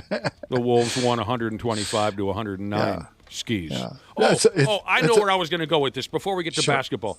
To show you how consciously I was trying to correct my overuse of the word Christ, a week ago or so, we were talking about that movie, and I referred to it as The Passion of the Cripes. That's right.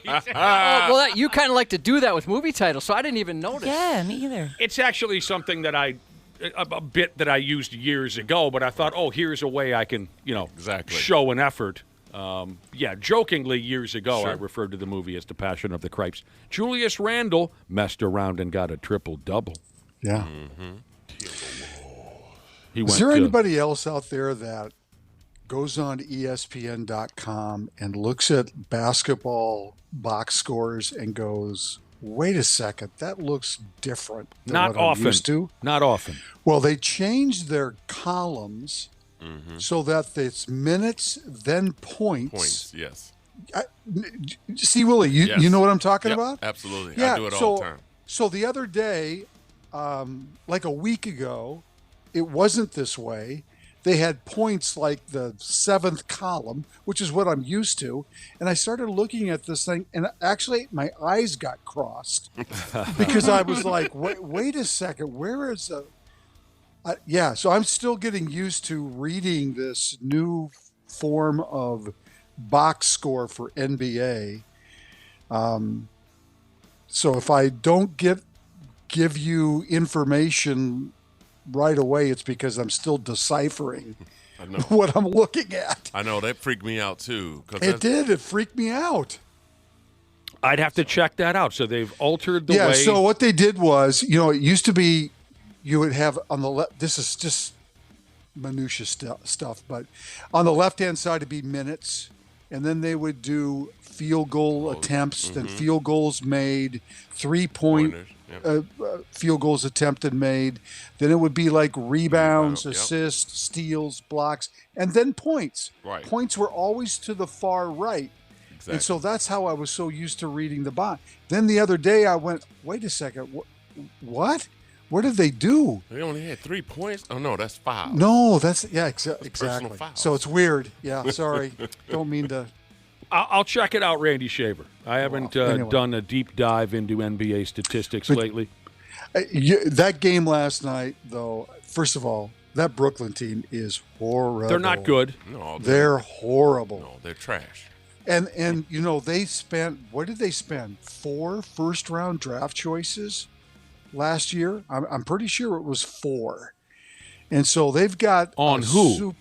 Brooklyn did. They had like 4 first-round draft picks or something like that in the NBA draft. Oh. So they took like Demeen, they took Danny Wolf. Okay. They took a number of different guys. Oh, I thought you meant that they dealt them. No, they used they them, and used it's them. resulted in nothing so far. Yeah, but I mean, they're super young, and who knows if they're going to develop or not. But right now, they'll be lucky. They'll be lucky to win 15 games. Well, they're 0 and what are they? 0 and 7-8 now, starting the season. 0-7. Their worst open ever was 2009-10. They started the season with 18 straight losses, so they got a ways to go. Yeah. The Timberwolves stay in New York. They're scheduled to play the Knicks tomorrow night. Yeah.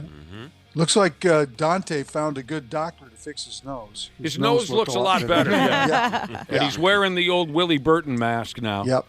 He and Baby Dill both have had their noses broken in the last 2-3 ball games. It's like the mid-'80s National Hockey League out there for the Timberwolves.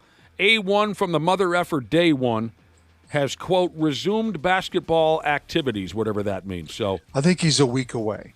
I think he's got that. Maybe after this road trip and maybe looking at the end of this week, they might start thinking about putting him out there. But, as of right now, it's so early in the season. There's no reason to stress him at this point. Sure. So I think same way the Lakers are in no hurry to put LeBron back out there. Yeah, or Luka. I mean, Luka's back, isn't he? Well, he's been in and out of the lineup. I don't know if he even if he played last night or if they even played last night, but I know he was on the. Yeah, they did play last night. I don't think he played last night. Okay. In fact, I'm going to look at the box score. He did not. All right. So he's and neither did James Worthy. Reeves. Oh, he Reeves didn't play last night either, and they still beat Portland last night. So I'm looking forward to Edwards' return because he's one of my favorite players in the NBA. For Christ's sake. Well, you see, I'm not afraid to poke the bear a little bit for the love of Christ. The bear. Yeah. Oh my God. Your breakfast options just shrunk. Yeah. I know how to get the lungs. Oh man. I don't need those Pop-Tarts. Puff Daddy's in prison, huh? He is. Oh.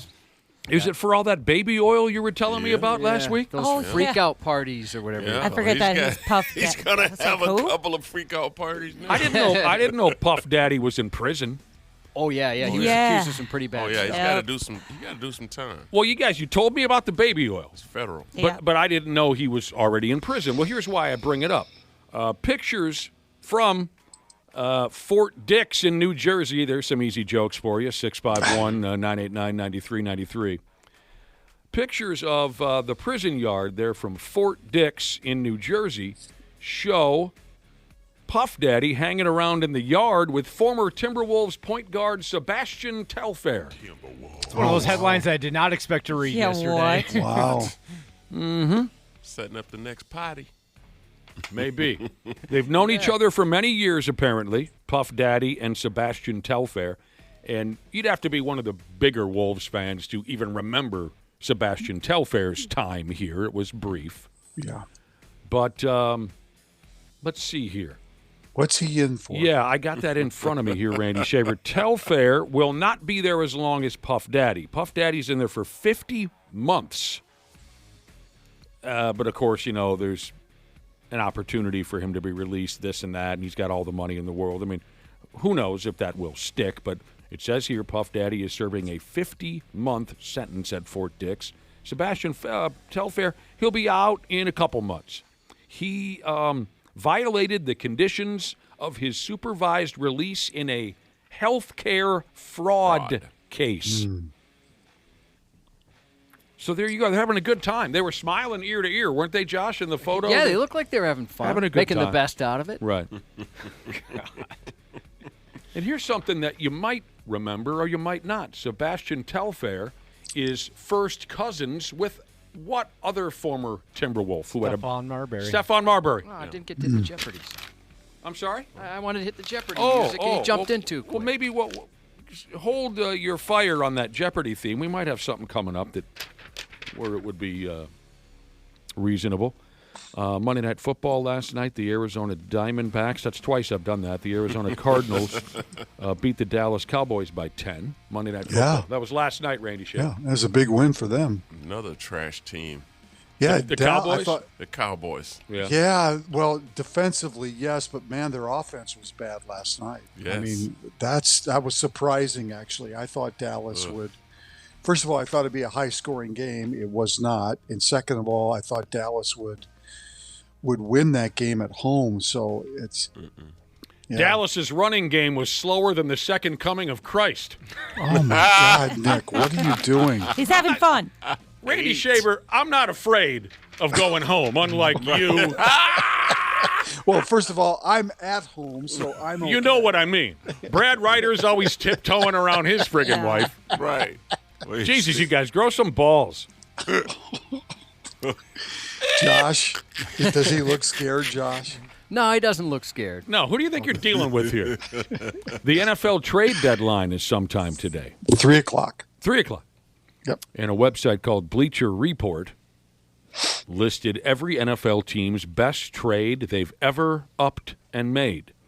So, Jeopardy Trade at the deadline or just trade in general? best trade any time in the history of the ball club. Randy Shaver, do you have any ideas on what Bleacher Report might have named the Vikings' best trade ever? Well, it's not for Herschel. I know that. I had no problem with that one. Because it wasn't Herschel Walker's fault that he failed here. It was the Vikings' fault. Yeah. Okay. You don't go along with that? A few years ago, I threw that theory out there, and you went along with it. Honestly, they gave up way too much. We all know that. Of course they did. But it wasn't Herschel Walker's fault. It was the Vikings' fault. It's not any player's Well, fault. Jerry Burns did say they didn't use him correctly. So, yes, I'll give you that. Wow, what do you think? We put him at wide receiver? No, they just didn't. He did what Herschel They did. didn't use him Hand correctly. him the ball and Yeah, I mean, come on, think about it. Every other place Herschel Walker went when they handed him the ball, he scored a touchdown. Right. Round here, he couldn't get past the line of scrimmage. Well, that's not true. He ran past the Packers and lost his shoe. Yes, he did. Of course, he lost his that shoe. one time. So, any ideas? It's a tough question. For the Vikings, their best trade. Is that what you're asking? It's a tough question because I don't remember who was traded and who was. I mean, aside from some big. The ones. NFL doesn't normally have big trades, so No, they it's don't. kind of hard to think about. What did you say, Dana? I had a guess. Is that when they dumped Diggsy to Buffalo for the pick that ended up being Justin Jefferson? First off, he's not your close personal friend. You're not allowed to call him Diggsy. He is Mr. Stephon Diggs to a complete stranger like you. When they did what? They traded Diggs? They traded him to Buffalo for a first-round pick, and that first-round pick ended up being Justin Jefferson. Yeah. Oh, that's very interesting. I like the sound of that, but that's not it.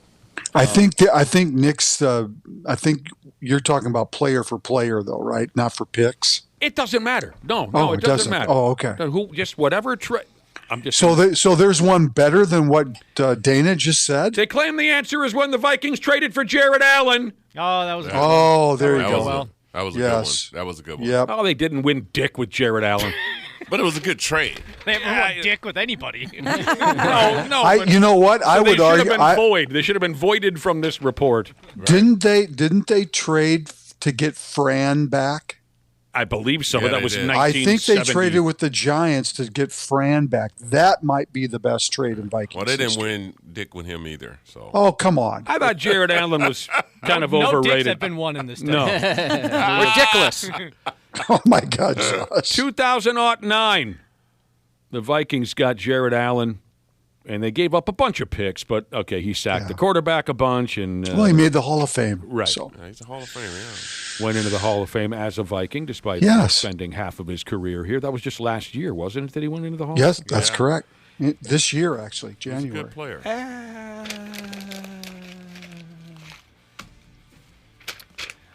A lot of folks have been talking about Tony Romo made a noise like he was passing broken glass on the microphone during the Chiefs-Bills game on Sunday on live television. Do you have this sound effect, Josh? This is something I should have asked you maybe before. I don't think it was as bad as advertised, but you be the judge. I think it was. I expected worse. Yeah, he kind of just seemed like he was kind of lost in thought, he's couldn't come up thinking. with the word. And he kind of always does stuff like that. Right. You know how websites are, you know how social media is. There are a lot of stories that aren't really stories. And I think this would fall into that category. So what? So what? He made that sound for 5 seconds. Lisa? When you isolate it like that, it sounds a little different. Yeah. He did sound like he was looking for his girlfriend, Lisa, Lisa. in an alleyway after being overserved at a puppet bar. Lisa! Lisa. You gave up on life, didn't you? God, I love that scene. Oh, God. Gary just cannot stop vomiting. It's All right, spraying. that does it. Get out of here, you drunk lowlife. Oh, no. Get out of here, I said. Lisa!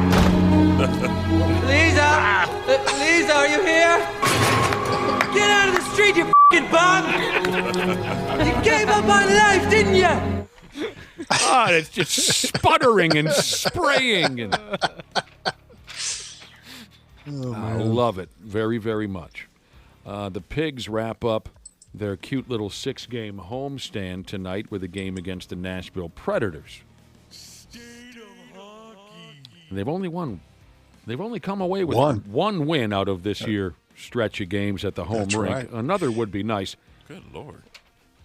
They stopped their 5-game losing streak. They've only won 2 of their last 10. It hasn't been good. They did beat Vancouver last Saturday, so that snapped their losing streak. But to win another here before this 6-game homestand is over would certainly be beneficial. How much of that Nashville Predators routine from Saturday Night Live do you have over there, Cubby? Just the stuff that I played earlier. Saturday Night Live. Some of the better stuff. That was hilarious. Well, there was just at the beginning. It was the good. funniest. In case folks didn't hear it, the team name for the Nashville hockey team was made fun of on Saturday Night Live over the weekend. Thank you so much for coming in to do these promos for the National Hockey League's Community Outreach Day. We're so glad to have players from the New York Rangers, the LA Kings, and the Nashville Predators. Just read the lines and we should be out of here in no time. The NHL is proud of the charity work we do in our communities. I may be a king on the ice, but I'm also a king in the community. And I'm a ranger in my community. And I'm a predator in my community. When you see this face, just know predators in the community. Wait, can we cut? Cut! Do I have to say that I'm a predator in my community? Why not? You play for the Nashville Predators. Yeah, but I mean, you hear how it sounds, right? That was hilarious. Very funny. Hey, if you see me, just know there's a predator. That's very good. People are texting in to 651-989-9393. Randy Shaver, our Luther Bloomington Kia text line, texting in their other thoughts on great Vikings trades.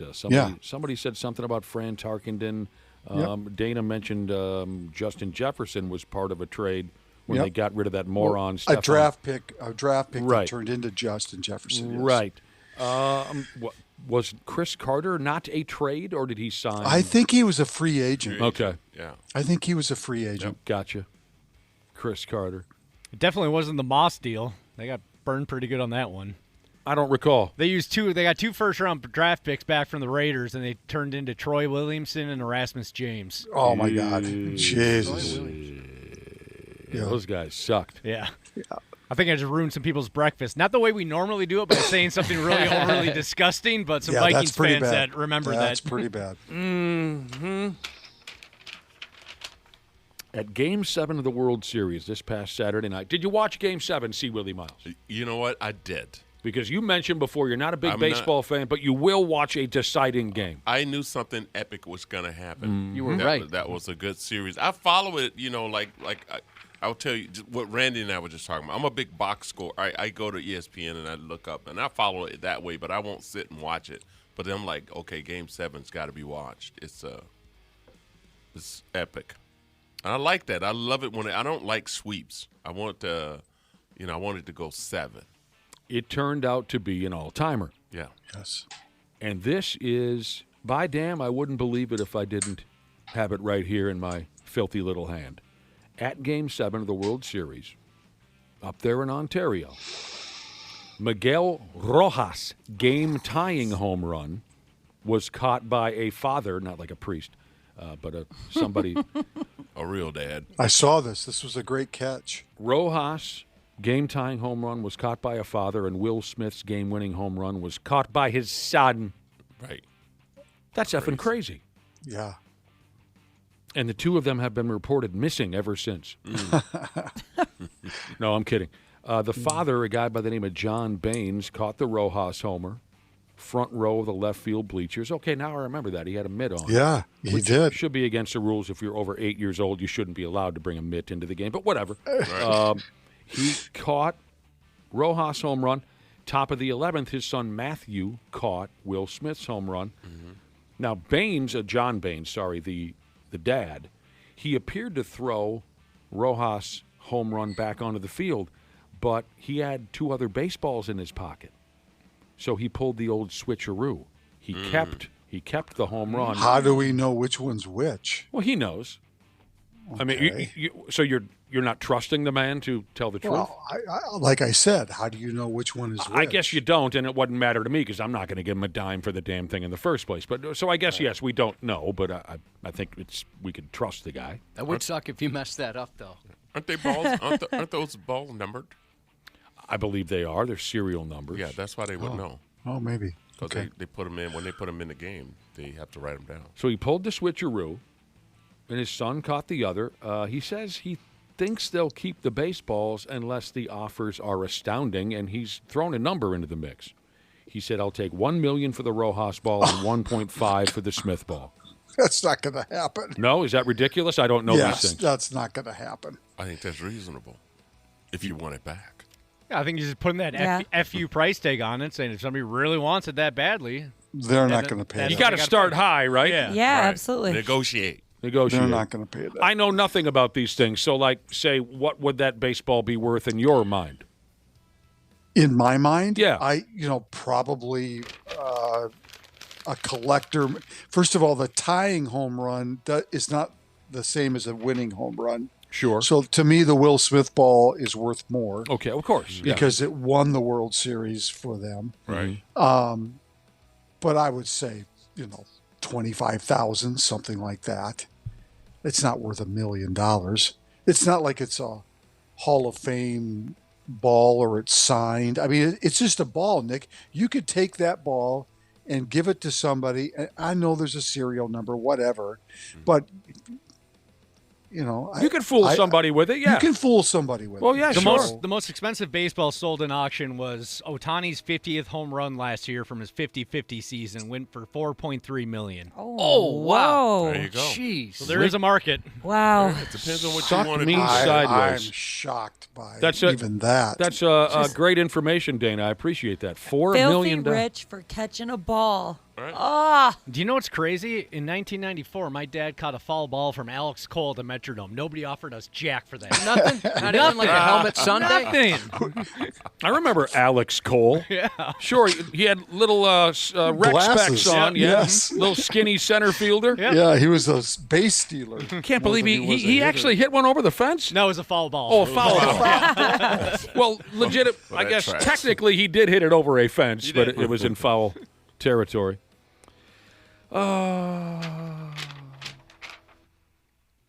So there you go. 1.5 for one baseball, 1 million for the other. What a gimmick. Here's a Anoka Hockey Dad texting in to the show. We were talking about, what were we talking about? Trades. Drafts, draft picks, things like that. Josh, you got to love the way he begins his text message. He says, Nick, impress me. Oh, my God. All right. Wow. Demanding right off the start. What's the highest a Golden Gopher football player has ever been drafted? Well, number one, I don't follow drafts at all, so you're picking on the right guy. I don't know drafts for Dick Tracy. But I'll take a guess. The highest a Golden Gopher football player has ever been drafted, Lawrence Maroney or Barber? Carl Mecklenburg. There's my guess, because I have no idea. So maybe Dana, who's been spot on today, can find that out. Hopefully, Anoka Hockey Dad, you walk away impressed. Tickle me. Well, I Googled it, and it says the highest was 4th overall in 1937. Yeah, A guy named Lord. Ed Widseth. But I don't know. Like I said, that's just a super quick Google. 4th overall. Looks like Dana's doing something. 4th More overall. detail. Brian Williams was taken 18th in 1989, Darryl Thompson 19th in 1990, and Lawrence Maroney 21st overall in 2006. But Josh says he found a swinging D from 1937 who was 4th overall. Yeah, I think Josh is correct. I think I've seen this before. From 1937. Yep. Oh, what? They put a leather helmet on his head and said, "You now play for the New York Giants, son. Did the You're playing Giants take football, see?" You're right. There's just a You're kid gonna on the like street it, corner. see? Read all about it. On the newspaper. Extra, read all about it. Man from Minnesota drafted to play football. A guy spit shined in some shoes, turns around. Are you kidding me? Yep. Right. Look here, kid. See you later, Mom. I'm going to the NFL. Look at the motorized horse over there. This isn't Minneapolis or St. Paul. This is a National Football League. We'll pay you $25 All right, game. per game. Give you some white rice and a loaf of bread. Yeah. 1937. And a part-time Get back to me. job. And what does he get? And a part-time job. Yeah. Anoka Hockey Dad Jesus, get back to us. Are you impressed? It says here nearly half of Canada watched Game 7, according to ratings and whatnot. Right. Millions and millions and millions of big old Canadians put away their Rush records and their Pam Anderson Playboy magazines to watch the effing ball game. Did you guys see any of the photos from some airplanes during the games? It was on the screens behind the seats. They showed almost everybody in a few different flights were watching the World Series. There's a couple I was curious what they were. They had screened something else. I was wondering, what did they choose instead? Some guy's got a Game of Thrones rerun on. I couldn't tell what they were watching, but I was very curious. Wow. That's funny. It says here the last time that many Canucks were all watching television at the same time was the infamous Montreal Screwjob in 1997 at the WWF Survivor Series pay-per-view, where Vincent Kennedy McMahon and Shawn Michaels screwed over Bret Hart on Canadian soil. Gosh. That's probably the sound Vince made when that loogie that Bret Hart hit him in the face with. Probably the sound he made. Is that really what happened? Oh, he got him right in the eye. Yuck. Dude. And it was, this dude had just wrestled a match. He had some phlegm built up in there. Oh, God. He coated the guy. He hit the genetic jackhammer right between the eyes with a wad of mucus. Boy, I hope that was planned versus a surprise to the guy. That was a surprise. Ugh. Yeah, they legitimately screwed the dude. What else is going on here? A Minnesotan won the New York City Marathon? Awesome. Wasn't me. No, me neither. I've got one of Didn't those hear friends about that runs the marathons. I don't get it. No, I don't get it. Yeah, He was telling me the other day about this. I don't know. Maybe you know the title of something like this, Randy, but it's a marathon where, like, you just try to be the last person running.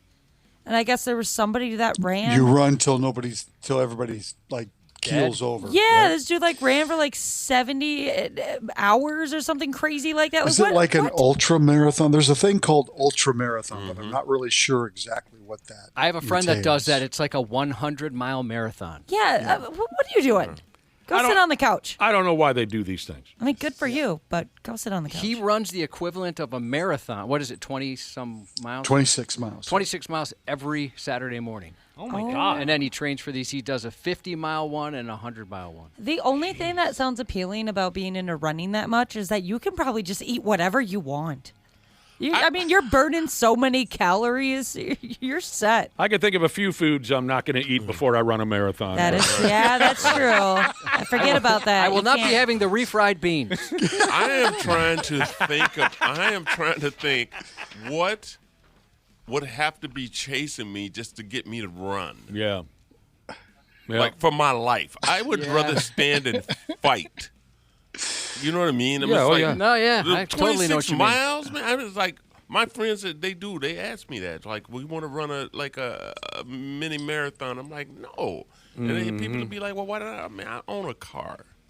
I have a really nice car. Somebody put a lot of work into that car. Right. It'd be disrespectful not to use it. That's like me running to Maple Grove. Like, why would I do that? I don't know why you'd do that. No. Here's your pre-marathon meal, Josh. We have crawdads and cabbage. Oh, man. With the side of Although I suppose if all your competitors ate that, it'd give you more encouragement to be in the lead. You wouldn't want to be behind. You got that right. Does this mean anything to you? Minneapolis is in the running to possibly host the first ever Rugby World Cup in the United States of America. That's pretty I sweet. think if it was local, I wouldn't mind checking out a game. I'd go see rugby. Is there any place you can even watch that here? I'm sorry for the ignorance. I've never seen a rugby game in person. The last time I heard of rugby was when I was living up at St. Cloud State. I had a buddy They could throw that some plays parties. in a rugby team, and he's local, so it's around here somewhere. Oh, okay. That's what I remember. Is there Dana. like a league, Ashley? Yeah. Okay. Yep. That's what I remember. The rugby team threw this hellacious party every spring. Mm-hmm. All right. And it was absolute lawless, topless, bottomless, toothless. It was a crazy. That's all I remember about the rugby team is you had to go to their spring party. Absolutely. In St. Cloud? Yeah. Yep. Oh, absolutely. Boy, I think I'd have to look up We had a the good rules. rugby team in St. Cloud. Oh, yeah? Yeah. St. Cloud State had a rugby team. I heard They were really stories. good. Yeah. Now, according to someone or something called World Rugby, the Rugby World Cup is the third largest sporting event on Earth. But that's what I'd say, too, if I was working for World Rugby. For Pete's sake, it says here this event won't be played until the year of 20 and 31. We're all going to be dead by then anyway. I thought they were talking. I thought they were talking this summer or something. 20-31. I think it's like the Super Bowls. They kind of plotted out ahead of plan time. it out like 5-6 years. They don't need that much time to plan a rugby tournament. Rugby is huge worldwide, man. Except here. Ridiculous. Worldwide. What are you, Ashley? What are you over here quoting? What was his name? Pitbull? No. Oh, I was thinking wrestling. There was a wrestler who used to use that. Randy Shaver, Sunday at our Freeze Out Cancer event benefiting the Randy Shaver Cancer Research Foundation, we raised $6,700. That's awesome. Unbelievable. And we thank everyone who got involved buying tickets. Thank you. Now, this Sunday, we're going to have our little bingo party fundraiser at the Wayzata Legion. And we got Willi Myles going to be there. Yeah. So this is for everybody who bought a ticket to play bingo Sunday. So now you know what's all going to be happening. Willi Myles going to be there. Yeah, Brad will be there. Dr. Andrea from our program, Dr. Andrea Johnston, Dr. P. Jesus will be playing his first ever game of bingo. That's crazy to me. He's never played. What a weirdo. Even like he in seems like elementary one of school. those people that would go and play bingo. on I weekends. agree. He's never played. Randy Shaver, Dana and his terrific mother and father. Yep. Of course, Cubby. Smashley? No, you're going deer hunting. I'll be deer hunting, yep. My mom might be attending, though. So that'd be awesome. Yeah, she loves bingo. She might take it a little too seriously, though. I'll have to remind her that it's for charity. Well, I think what happens is you reach a certain age and you do take it very serious. Yeah, you don't mess with bingo people. You cheer against everybody else in the room. She's like one of those people that has got like 5-6 bingo boards in front of her. I've definitely been at like a bingo situation. Everybody's playing bingo, and when somebody wins, a lot of the old people are very upset and make it known. My mother-in-law and my wife. Both of them? They're very violent people. When it comes to bingo, man. It's like, I like my that. wife was like, it's about winning. And when she says bingo, it's loud. Everybody knows. Well, you're she's supposed won. to be at most bingo halls or most bars, they have a sign up that says, when you get bingo, shout it out. Yeah, she don't need a sign. You don't need That's that. what I'm saying. Does she get mad at if Yes. other people win bingo and then she's like, "Oh, F you"? My mother-in-law will come. She will win bingo Monday. Next week, she won't win. She'll come back. Oh my God, I can't believe that Marianne. She won again. I never win there. You won last week. Yeah. And she only won $12. You won $300. Question. Yes, Josh. I believe it's sold out. Are people allowed to still show up? Sold out. Okay, so you can't even show up then? Stay away. All right. Yeah. That's too bad. We only got so much room in the joint. Right. Question. Sold out. Yes, Josh. If the bingo caller calls 069, are we allowed to have the normal response, or are you requesting, since it's a charity event, we behave ourselves? I would like folks to grow the F up on the 069 gimmick, but there's nothing that I can say that's going to change that. There's always going to be Absolutely somebody who... You know, it's kind of fun when you see somebody like someone's grandma, you're not expecting that. When she responds or something, that's kind of fun to see who jumps on those. It's unsettling to see some people react to the 069. It's unsettling. I think there's a demographic there. There's a dividing line. There is a dividing line where it's appropriate or inappropriate to react to 069. What if you're trying to annoy the people at your table? Like, my family almost kicked me out once because, say something with an I. I-26. I also 26. That's stupid. And I did it every single time until they're like, get the hell out of here. We've all heard every friggin' joke. We don't need to, please. I always thought there was a certain place where it was inappropriate to comment on 069 until I was up at my wife's hometown, Greenwald. Mm-hmm. And they do bingo at the church. Yeah. And it's not sacred at all. No, it gets vicious. Yeah. And they say 069. And they'll go for it. Church ladies. Yeah. Oh, you know what? Yeah. Right in front of Jesus Christ Right in and front of everybody? Jesus Christ. All of them. Have you, Nick, have you played in a while? Or recently, I have not played bingo in a long time. I'm wondering if, for those that play, is 6-7 now a thing? When a 67's out there, do people comment on that? We'll find out on Sunday. So this is... Oh, yeah, here we go. People are asking about 6-7. For the people who bought tickets, we thank you very much. The majority of our program will be there to support Randy Shaver's fundraiser, minus Ashley. She's going deer hunting. But real quick, there's going to be silent auctions I should say, silent auction items from Fan HQ, Loose Line Orchard. That's Terry Train's joint. Yeah. Burn Boot Camp, Rumo Pasta. We're going to have tickets to go see Willi Myles live. We're going to have Iron Maiden tickets from 93X. We're going to have Wild tickets from 93X at the event. So it's going to be cool, and we want to thank everyone ahead of time. Yes, we'll for dump. sure. Yeah, absolutely. Oh, somebody just sent in one of the responses for the 069. Yeah, that one you got to outlaw. Well, didn't we just cover this a couple days ago? Yes. The dinner for two You or can't whatever? say that one. Yeah, that's horrible. Nick's sister's going to be there. Horrible. I hate that friggin' Happy joke. birthday to her, by the way. We got to go, Randy Shaver. Thank you. You bet. The 93X Half-Assed Morning Show.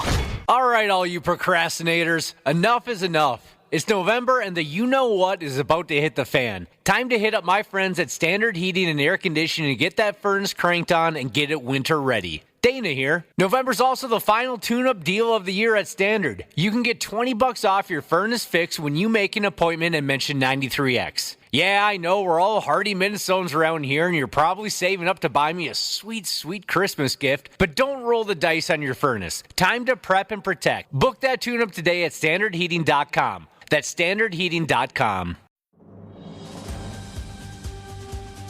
This episode is brought to you by Progressive Insurance. Fiscally responsible, financial geniuses, monetary magicians. These are things people say about drivers who switch their car insurance to Progressive and save hundreds. Because Progressive offers discounts for paying in full, owning a home, and more. Plus, you can count on their great customer service to help you when you need it, so your dollar goes a long way. Visit Progressive.com to see if you could save on car insurance. Progressive Casualty Insurance Company and Affiliates. Potential savings will vary. Not available in all states or situations.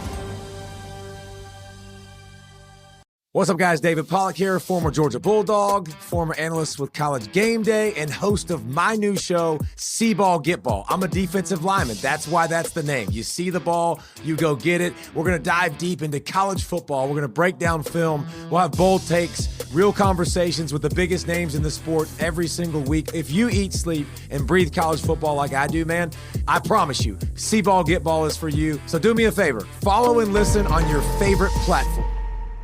Half-Ass Morning Show, 93X. All right, we've hit 8:30 square in the Nads. Welcome back to the 93X Half-Ass Morning Show. Cubby and I have been on the air for nearly 30 years. We've spoken to a lot of different people in that stretch of time, and I can't think of too many names bigger than this one right here. Joining us to rap about his FX series finale, show is called The Lowdown, where he acts and is executive producer. Joining us is Ethan Hawke. Hello, Ethan, and thanks for taking the time. Hello, great to be here. Great to hit the morning right in the nads.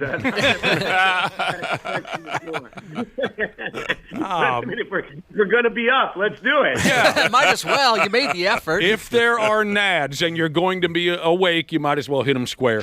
I like it. This is really cool. I mean, I'm kind of actually surprised that you'd be doing kind of a radio tour. It seems like kind of an old school thing. Are you an old school guy? Well, I am an old school guy, and I was even thinking the same thing this morning. This reminds me of the old days, doing a radio tour. But it's exciting. I love this show, and the finale of a season is kind of special. One of the things that's annoying, I make movies my whole life, right? So I'm on this TV show. I want people to see the end because the end's the best part. If they don't make it to the end, then they didn't even get the experience. Right. So I'm out here doing my thing, hitting people in the nads. How different is it doing a TV show from movies like you're used to? I mean, do you like the schedule better, or is it worse? Well, it's a lot more work, man. Is that right? Yeah, it's such a bigger canvas. Just think, a movie's, somewhere between 90 minutes and 2.5 hours, 90% of the time, right? So, and this is 8 hours of entertainment, so it's a bigger story to tell. And I didn't think I would like that, but I did because you get to show the character in all kinds of different ways. I started having more and more fun playing this character, and I could see how James Garner would play Jim Rockford for 20 years or something like that, because if you fall in love with your character, you start I don't know, you kind of have a relationship with them. I mean, do you treat series finales like this one? Do you treat it special? Do you gather the family around the television and that kind of a thing, Ethan? Well, it's funny that you say that, because I would like to. I would like to have a big party at my house, but all my family is so sick of me that the last thing that they want to do is like sit around and have a party for my work. So wait a minute, you're like the average dude and your family's sick of you and doesn't want to... Whatever, Dad. Oh, my God. They were sick of me so long ago. I can't do anything right. Just a regular guy. By the way, I like the goatee look in this series. You kind of look like Josh Brolin's cooler, younger brother with the goatee. I don't know. I've known Josh Brolin and I have both been acting for our whole lives, and I think he ripped the goatee off of me. Yeah. So, no, I want to do something with him. He makes me laugh. Oh, he's terrific, yeah. Well, I'll tell you what, the Lowdown on FX and Hulu, we're getting so much response. People were really excited and kind of shocked that a show of our caliber could land a big star like yourself. And everyone has been saying how much they love the show and can't wait for the finale. So, and our listeners are very honest when they don't like something. And so we've been getting so much, we haven't seen one negative thing. So, and I agree, I've watched the first 2 episodes when they released them, and my wife and I like to binge it, so we're going to spend this weekend watching the rest and are looking forward to what happens. But your character is very funny, and you can tell on screen that you love the role. It comes across. Yeah, there was something, the guy who created this show, his name's Sterling Harjo, and he made this killer show, Reservation Dogs, and that's a lot of why I went down to Tulsa to make this show, because I just loved Reservation Dogs. And it's going to work for him is like, it's not work. He's hosting a party, and I think the show feels that way. That's great. That's great. Going to work and it feels like a party, that sounds all right to me. See, Willi Myles, go ahead. Oh, that wasn't me. Oh, I thought you were loading up for something to say. Here's something you can tell you. He was putting on his cuff, making sure he didn't get hit in the net. You got to be careful around here. Ethan Hawke, we're speaking with Ethan Hawke this morning on the Half-Fast Morning Show, believe it or not. Here's something you can tell your family, who you told us a minute ago has a lack of respect for you. Just got a text from a female listener who said, "Oh my God, stop. I am obsessed with this man. 10 out of 10. He is so sexy. Oh my damn." And she sent a collage she made of a bunch of pictures of you over the years. Live photos. Wait a second. We may have to offline about this. I may need to get some digits here. Yeah. When planning on speaking to someone who's accomplished as much as you have, Ethan, it is a little overwhelming because we all have like our favorite movie. We all have our favorite character, and we have a lack of time here. I just wanted to throw in one little something or another for you, Ethan Hawke. Before the Devil Knows You're Dead is one of the most stressful, depressing, gut-wrenching movies I've ever seen, Absolutely. and I loved every single second of it. I love that movie too. Philip Seymour Hoffman. It's Sidney Lumet's last film. It's a gut punch. I mean, it's a heartbreaker, that movie. But it's so stressful. It's a little bit like Uncut Gems or something in its own way. Yeah. How do you play some of these roles without cracking up? Well, who says I don't crack up? I mean, I had to do this scene in the Lowdown. I think it's in episode 7 where I'm with Keith David, and he's kind of he's been shot, and I give him some. I don't even know if I can say it on the radio. Some kind of weird drug, bovine vagina muscle relaxant. Sounds great. An animal muscle relaxer, right, for birth. So Keith is high as a kite, and he was just improvising, and he said some of the most genius things that would come out of his mouth. If I could have kept a straight face, they would be in the show, but I would lose my marbles giggling while driving this van. It was so fun, but I hereby publicly apologize to Keith David for not being able to keep it together. Oh, Keith David, what an excellent actor. My God. My son and I just watched his first scary movie, and that was Black Phone, and we wanted to get that out of the way so we can watch Black Phone 2, which I think we can buy today, as a matter of fact. I don't know if you're aware of I think that's coming out on VOD or whatever that's called today. Yeah, so we're going to do that, and what a great movie that was. Yeah. Was it fun Well, playing? If you want to see a scary movie, it's a good one. Yeah, is it fun playing a villain? Oh, it's a blast. You know, it's like building a haunted house or something. You know, like you just have to imagine a bunch of people getting together. They want to see a scary movie, and you give them a roller coaster ride. It's fun. Yes, Willi Myles. I think the coolest name you've ever had in a movie was Goodnight Robichaux. I love that. Definitely. Magnificent That's Seven. one of my favorite characters, Magnificent Seven. You are Good awesome, night, man. It's a beautiful movie. Yeah.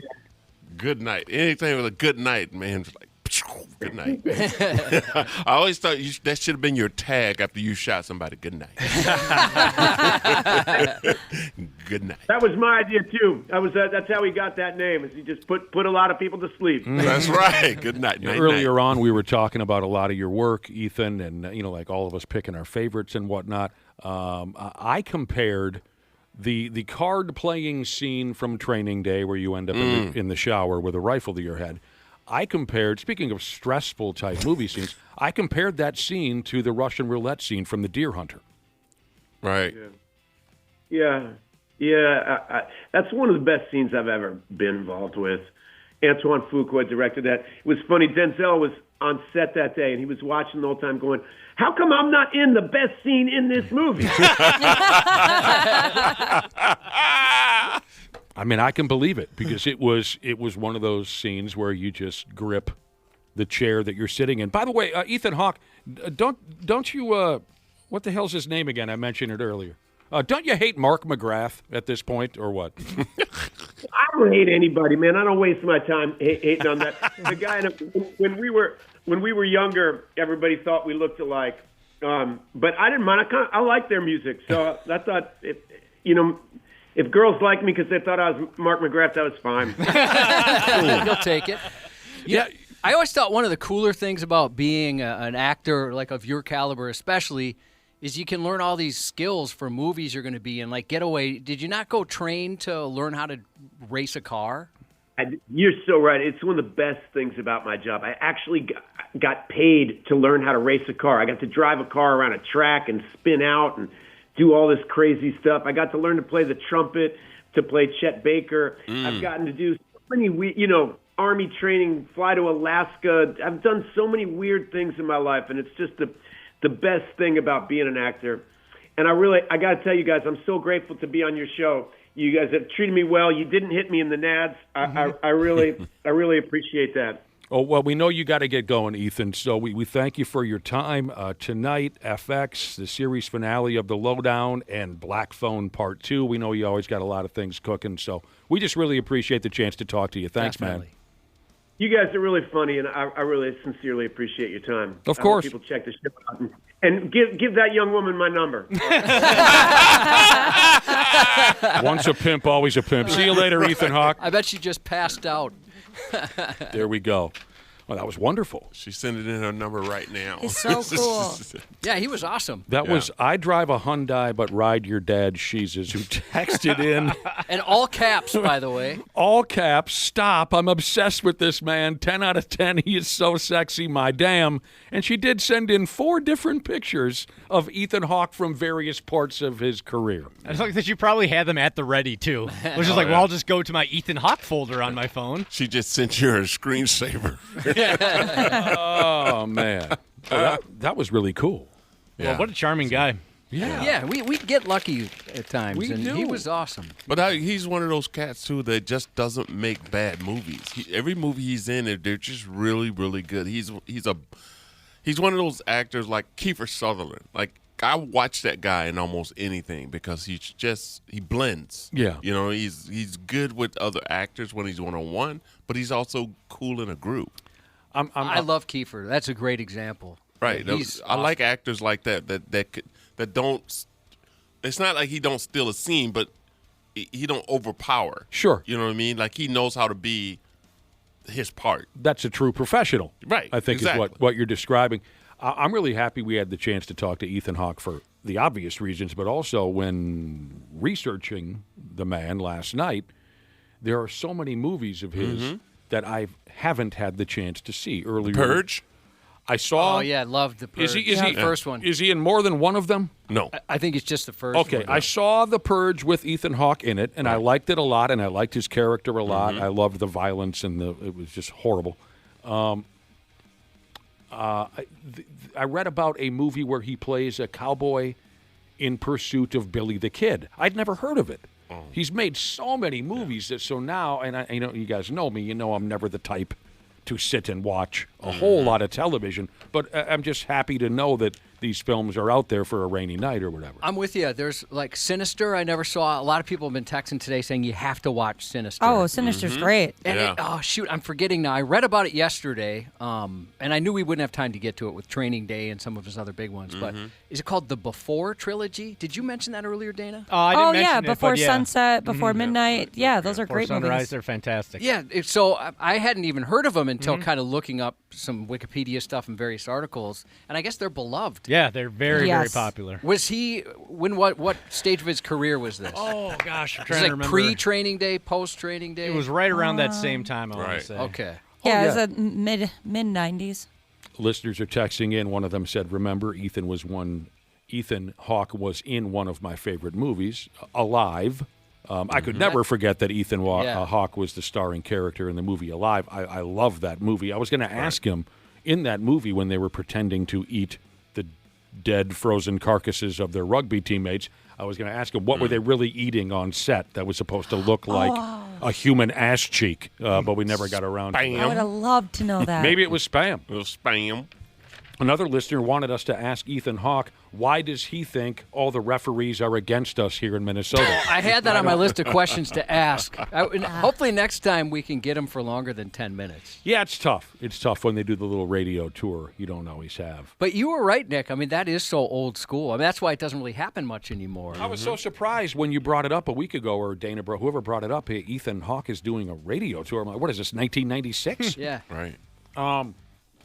They just don't. We just don't get a lot of that. It doesn't. Well, why would they? Especially somebody like him, where it's like, well, I'll just go on Joe Rogan or just a gigantic podcast where I can do it later on in the day. We're almost the exact same age, Ethan Hawke and I. Yeah, I think he's got a birthday this week. Yeah, maybe. I think you're right. Maybe I think it's like Thursday. What day is it? I think it's Thursday. I think you're right, where he will turn 55. He still sounds so young over the phone. Yeah, he does. He sounds like a kid on the He damn sounds phone. young on TV. When he's acting, he doesn't sound his age either. It's like Midnight what? What's the character name? Rubber Show. Midnight Rubber Rubber Show. I remember watching The Magnificent Seven when I was a kid, but this is like a remake. This is a remake. Okay, yeah. I haven't. Denzel Washington. Okay. Chris Pratt. This is another one that I had forgotten about or just missed completely. God, it was a good movie. You might like the lowdown, Nick. I like the guy a lot. Ethan Hawke's one of my favorites. Yeah, so. he's good in everything he does, whether you like the movie or not. He's always good. It's really good. I enjoy it too. So, like I said, we're 2 episodes in. They aired 2 right away, and we wanted just to kind of binge the rest. I want to watch. Okay, you guys are like me. I'll watch the first couple of episodes. I won't watch it until it's over, and then I binge it. I'll sit and watch it all day. Yeah, or else you get too pissed that you have to wait around for the next episode. That's mine. And I have this problem where, like, I'll forget what happened unless we go back. And it drives my wife nuts. I'm like, wait a minute. Do we know that guy yet? Has he showed up? Things like that. So it's nice just to kind of get in there and be able to go, like you said, Ashley, not be frustrated at the end. Yep. Girl X, she just brings up Moon Knight. I brought that up earlier, and I figured we couldn't get to that either. But if anybody watched Moon Knight, I think it was Disney Plus. He was great in that. He plays kind of like I don't know, maybe you'd say a cult leader type guy. I mean, maybe that's not a good way to describe it, but he plays a bad guy in that too. We are very different in what we enjoy in movies, Josh and I. I love as we've established many times, I love a dark, horrible, sad. I love that. Bad endings. I love when the bad guy wins, and I love heartbreaking endings. Josh is the exact opposite. I don't like the disturbing And I'm movies. telling you, Josh, I want to watch Before the Devil Knows You're Dead with you to see when and if you cry, vomit, or both at the same time. You know what I'm talking about, C. Willi Myles. Absolutely. Oh, my That was a great movie. Oh, my damn, is that good. Okay, we got to take I'm trying to remember. I was trying to remember my thoughts on The Mist with Thomas Jane. That I really liked that movie. It was great. And I I'm trying to, because I remember liking the movie, but I can't remember my instant reaction at the end. I think I was probably disappointed. But I loved it's so good. I mean, I guess now that I know it's so good, I'd watch that again for sure. That ending knocked Except for that chick in the grocery store. She was so annoying. They needed to choke her out. Yeah, she didn't need to be in there. But the ending, I thought, this is the coolest effing thing. We just got done jaw-jacking with Ethan Hawke, famous Hollywood actor. Awesome guy. Yeah, he was great. See, Willi Myles, I think you could have been a good leading man. Yeah, I think I walked away from acting in 1993. Oh, so you did do some acting? Yeah, I was out in L.A. for a bit. Is this? Oh, I mean, I knew you lived out there for a while, and maybe this is something I've just forgotten. So you tried your hand at it. Yeah, it wasn't for me. You know, I'm honestly not saying that I wasn't good at it. It's just that it wasn't for me. I didn't like it. Do you prefer an audience? I prefer an audience. I prefer spontaneous. Mm-hmm. You know, and reading scripts, and then it's when you're somebody like me, like no one can write for me. Like I don't have anybody write jokes or stories for me. I mean, it has to come. I got to feel it. Mm-hmm. And then acting and being another character is just something I never wanted to do. I didn't want to be, because then everybody expect you to be who that character is. Yeah. And Josh wrote a joke about fish sticks, if you want it. I'm going to pass. I understand all that. No. Were there any roles? How many roles did you, what's the word they use in the business? Audition for. How many roles did you audition for, you think, total? Lots? Yeah. Yeah. I can't give you a specific number. The commercials were great. I love doing that. That's fun. Those are always nice because they're easy and they let you ad lib a little bit, and you get a free case of rice-a-roni on your way out there. I saw one filmed once. Like 48 cans of Sprite. Did you do a Sprite ad? Yeah. That's awesome. 48 cans of Sprite. He's mixing every hard liquor in his house with Sprite for 2 years straight. When I worked at Target, I was in the store. They had asked a few employees to stay in the store when they filmed a Target commercial. Right. And it was really cool. It was a Halloween commercial. It was a cool commercial. Right. But it was fun kind of watching that whole process. Oh, you didn't get into the commercial? Oh, no. My job was just to make sure nobody stole anything, really. Oh, I would have thought they would have seen your cute little behind and thought you deserved to be on television. No, I don't think that's how it works. I got in mine was an accident. We were playing basketball, and I'm not name dropping or anything. There was Sinbad and Wesley Snipes and so forth, and we're just hooping, and that's how they came in and did the whole. So we're gonna shoot a Sprite commercial. So you were in a Sprite commercial with those other gentlemen? Yeah. Wesley Snipes is one of my favorites. Before these guys hit it big. Right. Oh, I got it. That's well, sweet. Wesley was always working actor. Oh, I got to see that. I got to see that. Yeah, you can't see it. What do you mean I can't see it? It was like old. I can't find it anywhere. Yeah. I can't find it anywhere. Sometimes, they'll pull those and make them disappear. Exactly. What would be, let's say you would have stuck with acting. Like we were nobodies. All these were nobodies. You're in a Sprite ad. Right. That sounds fun. Let's say you would have impressed everybody in town and you could have taken your pick as to, would you like to play like the action hero, like Randy Orton, or I thought that would get a pop that I was confused of all the action heroes I could have named, I named Randy Orton. I thought that was his nickname or something. Oh, no. Yeah. Like a leading man, a romantic leading man. Right. Straight up comedy. What if you had your pick? Oh, I would love to have done if I was going to choose to stay in it, I would do like a rom-com, like a romantic comedy. Yeah. That's the kind of person that I am. I like having fun. I like being with friends. I love, you know what I mean? Making out with all those actresses? That part was kind of creepy. Creepy? Yeah. Yeah. You just don't know people like that, you know what I mean? Yeah, but next thing you know, you're pretending to have sex with Halle Berry? Halle Berry. That just popped in my head. I don't know why. Yeah. She wasn't doing rom-coms at the time. Well, that would have been something. But no, I did. I had an agent, and I finally told him. I said, "Look, man, this is not my jam. I'm not willing to do the things that it takes to, to move up in this industry like Fair that. enough. I want to just do comedy." And you think you would have gotten to like cocaine after a while? No. And that was one of the big dude. I was up at Mulholland. I still tell this story to a bunch of my friends, and it was two guys who were from here. that I won't name, that we all went to the same this industry party. When I walked in the door and I went, nope. I went, nope. I think I'd be in the same boat. Lines of booger sugar from one end of the... Oh, my God. And that's how they get you, though. I mean, it's like once you do something, they got the goods on you, and then you wind up doing whatever they want. Well, they would get me. We're happy you headed in this direction. Absolutely. Yeah. Thanks, C. Willie. Yeah, I want to thank the good folks that showed up at my show on Saturday, if you guys don't mind. Go ahead. In 93, this nice little girl named Lila. Shout out to you. I appreciate you coming to my show and the sisterhood and the brotherhood down there.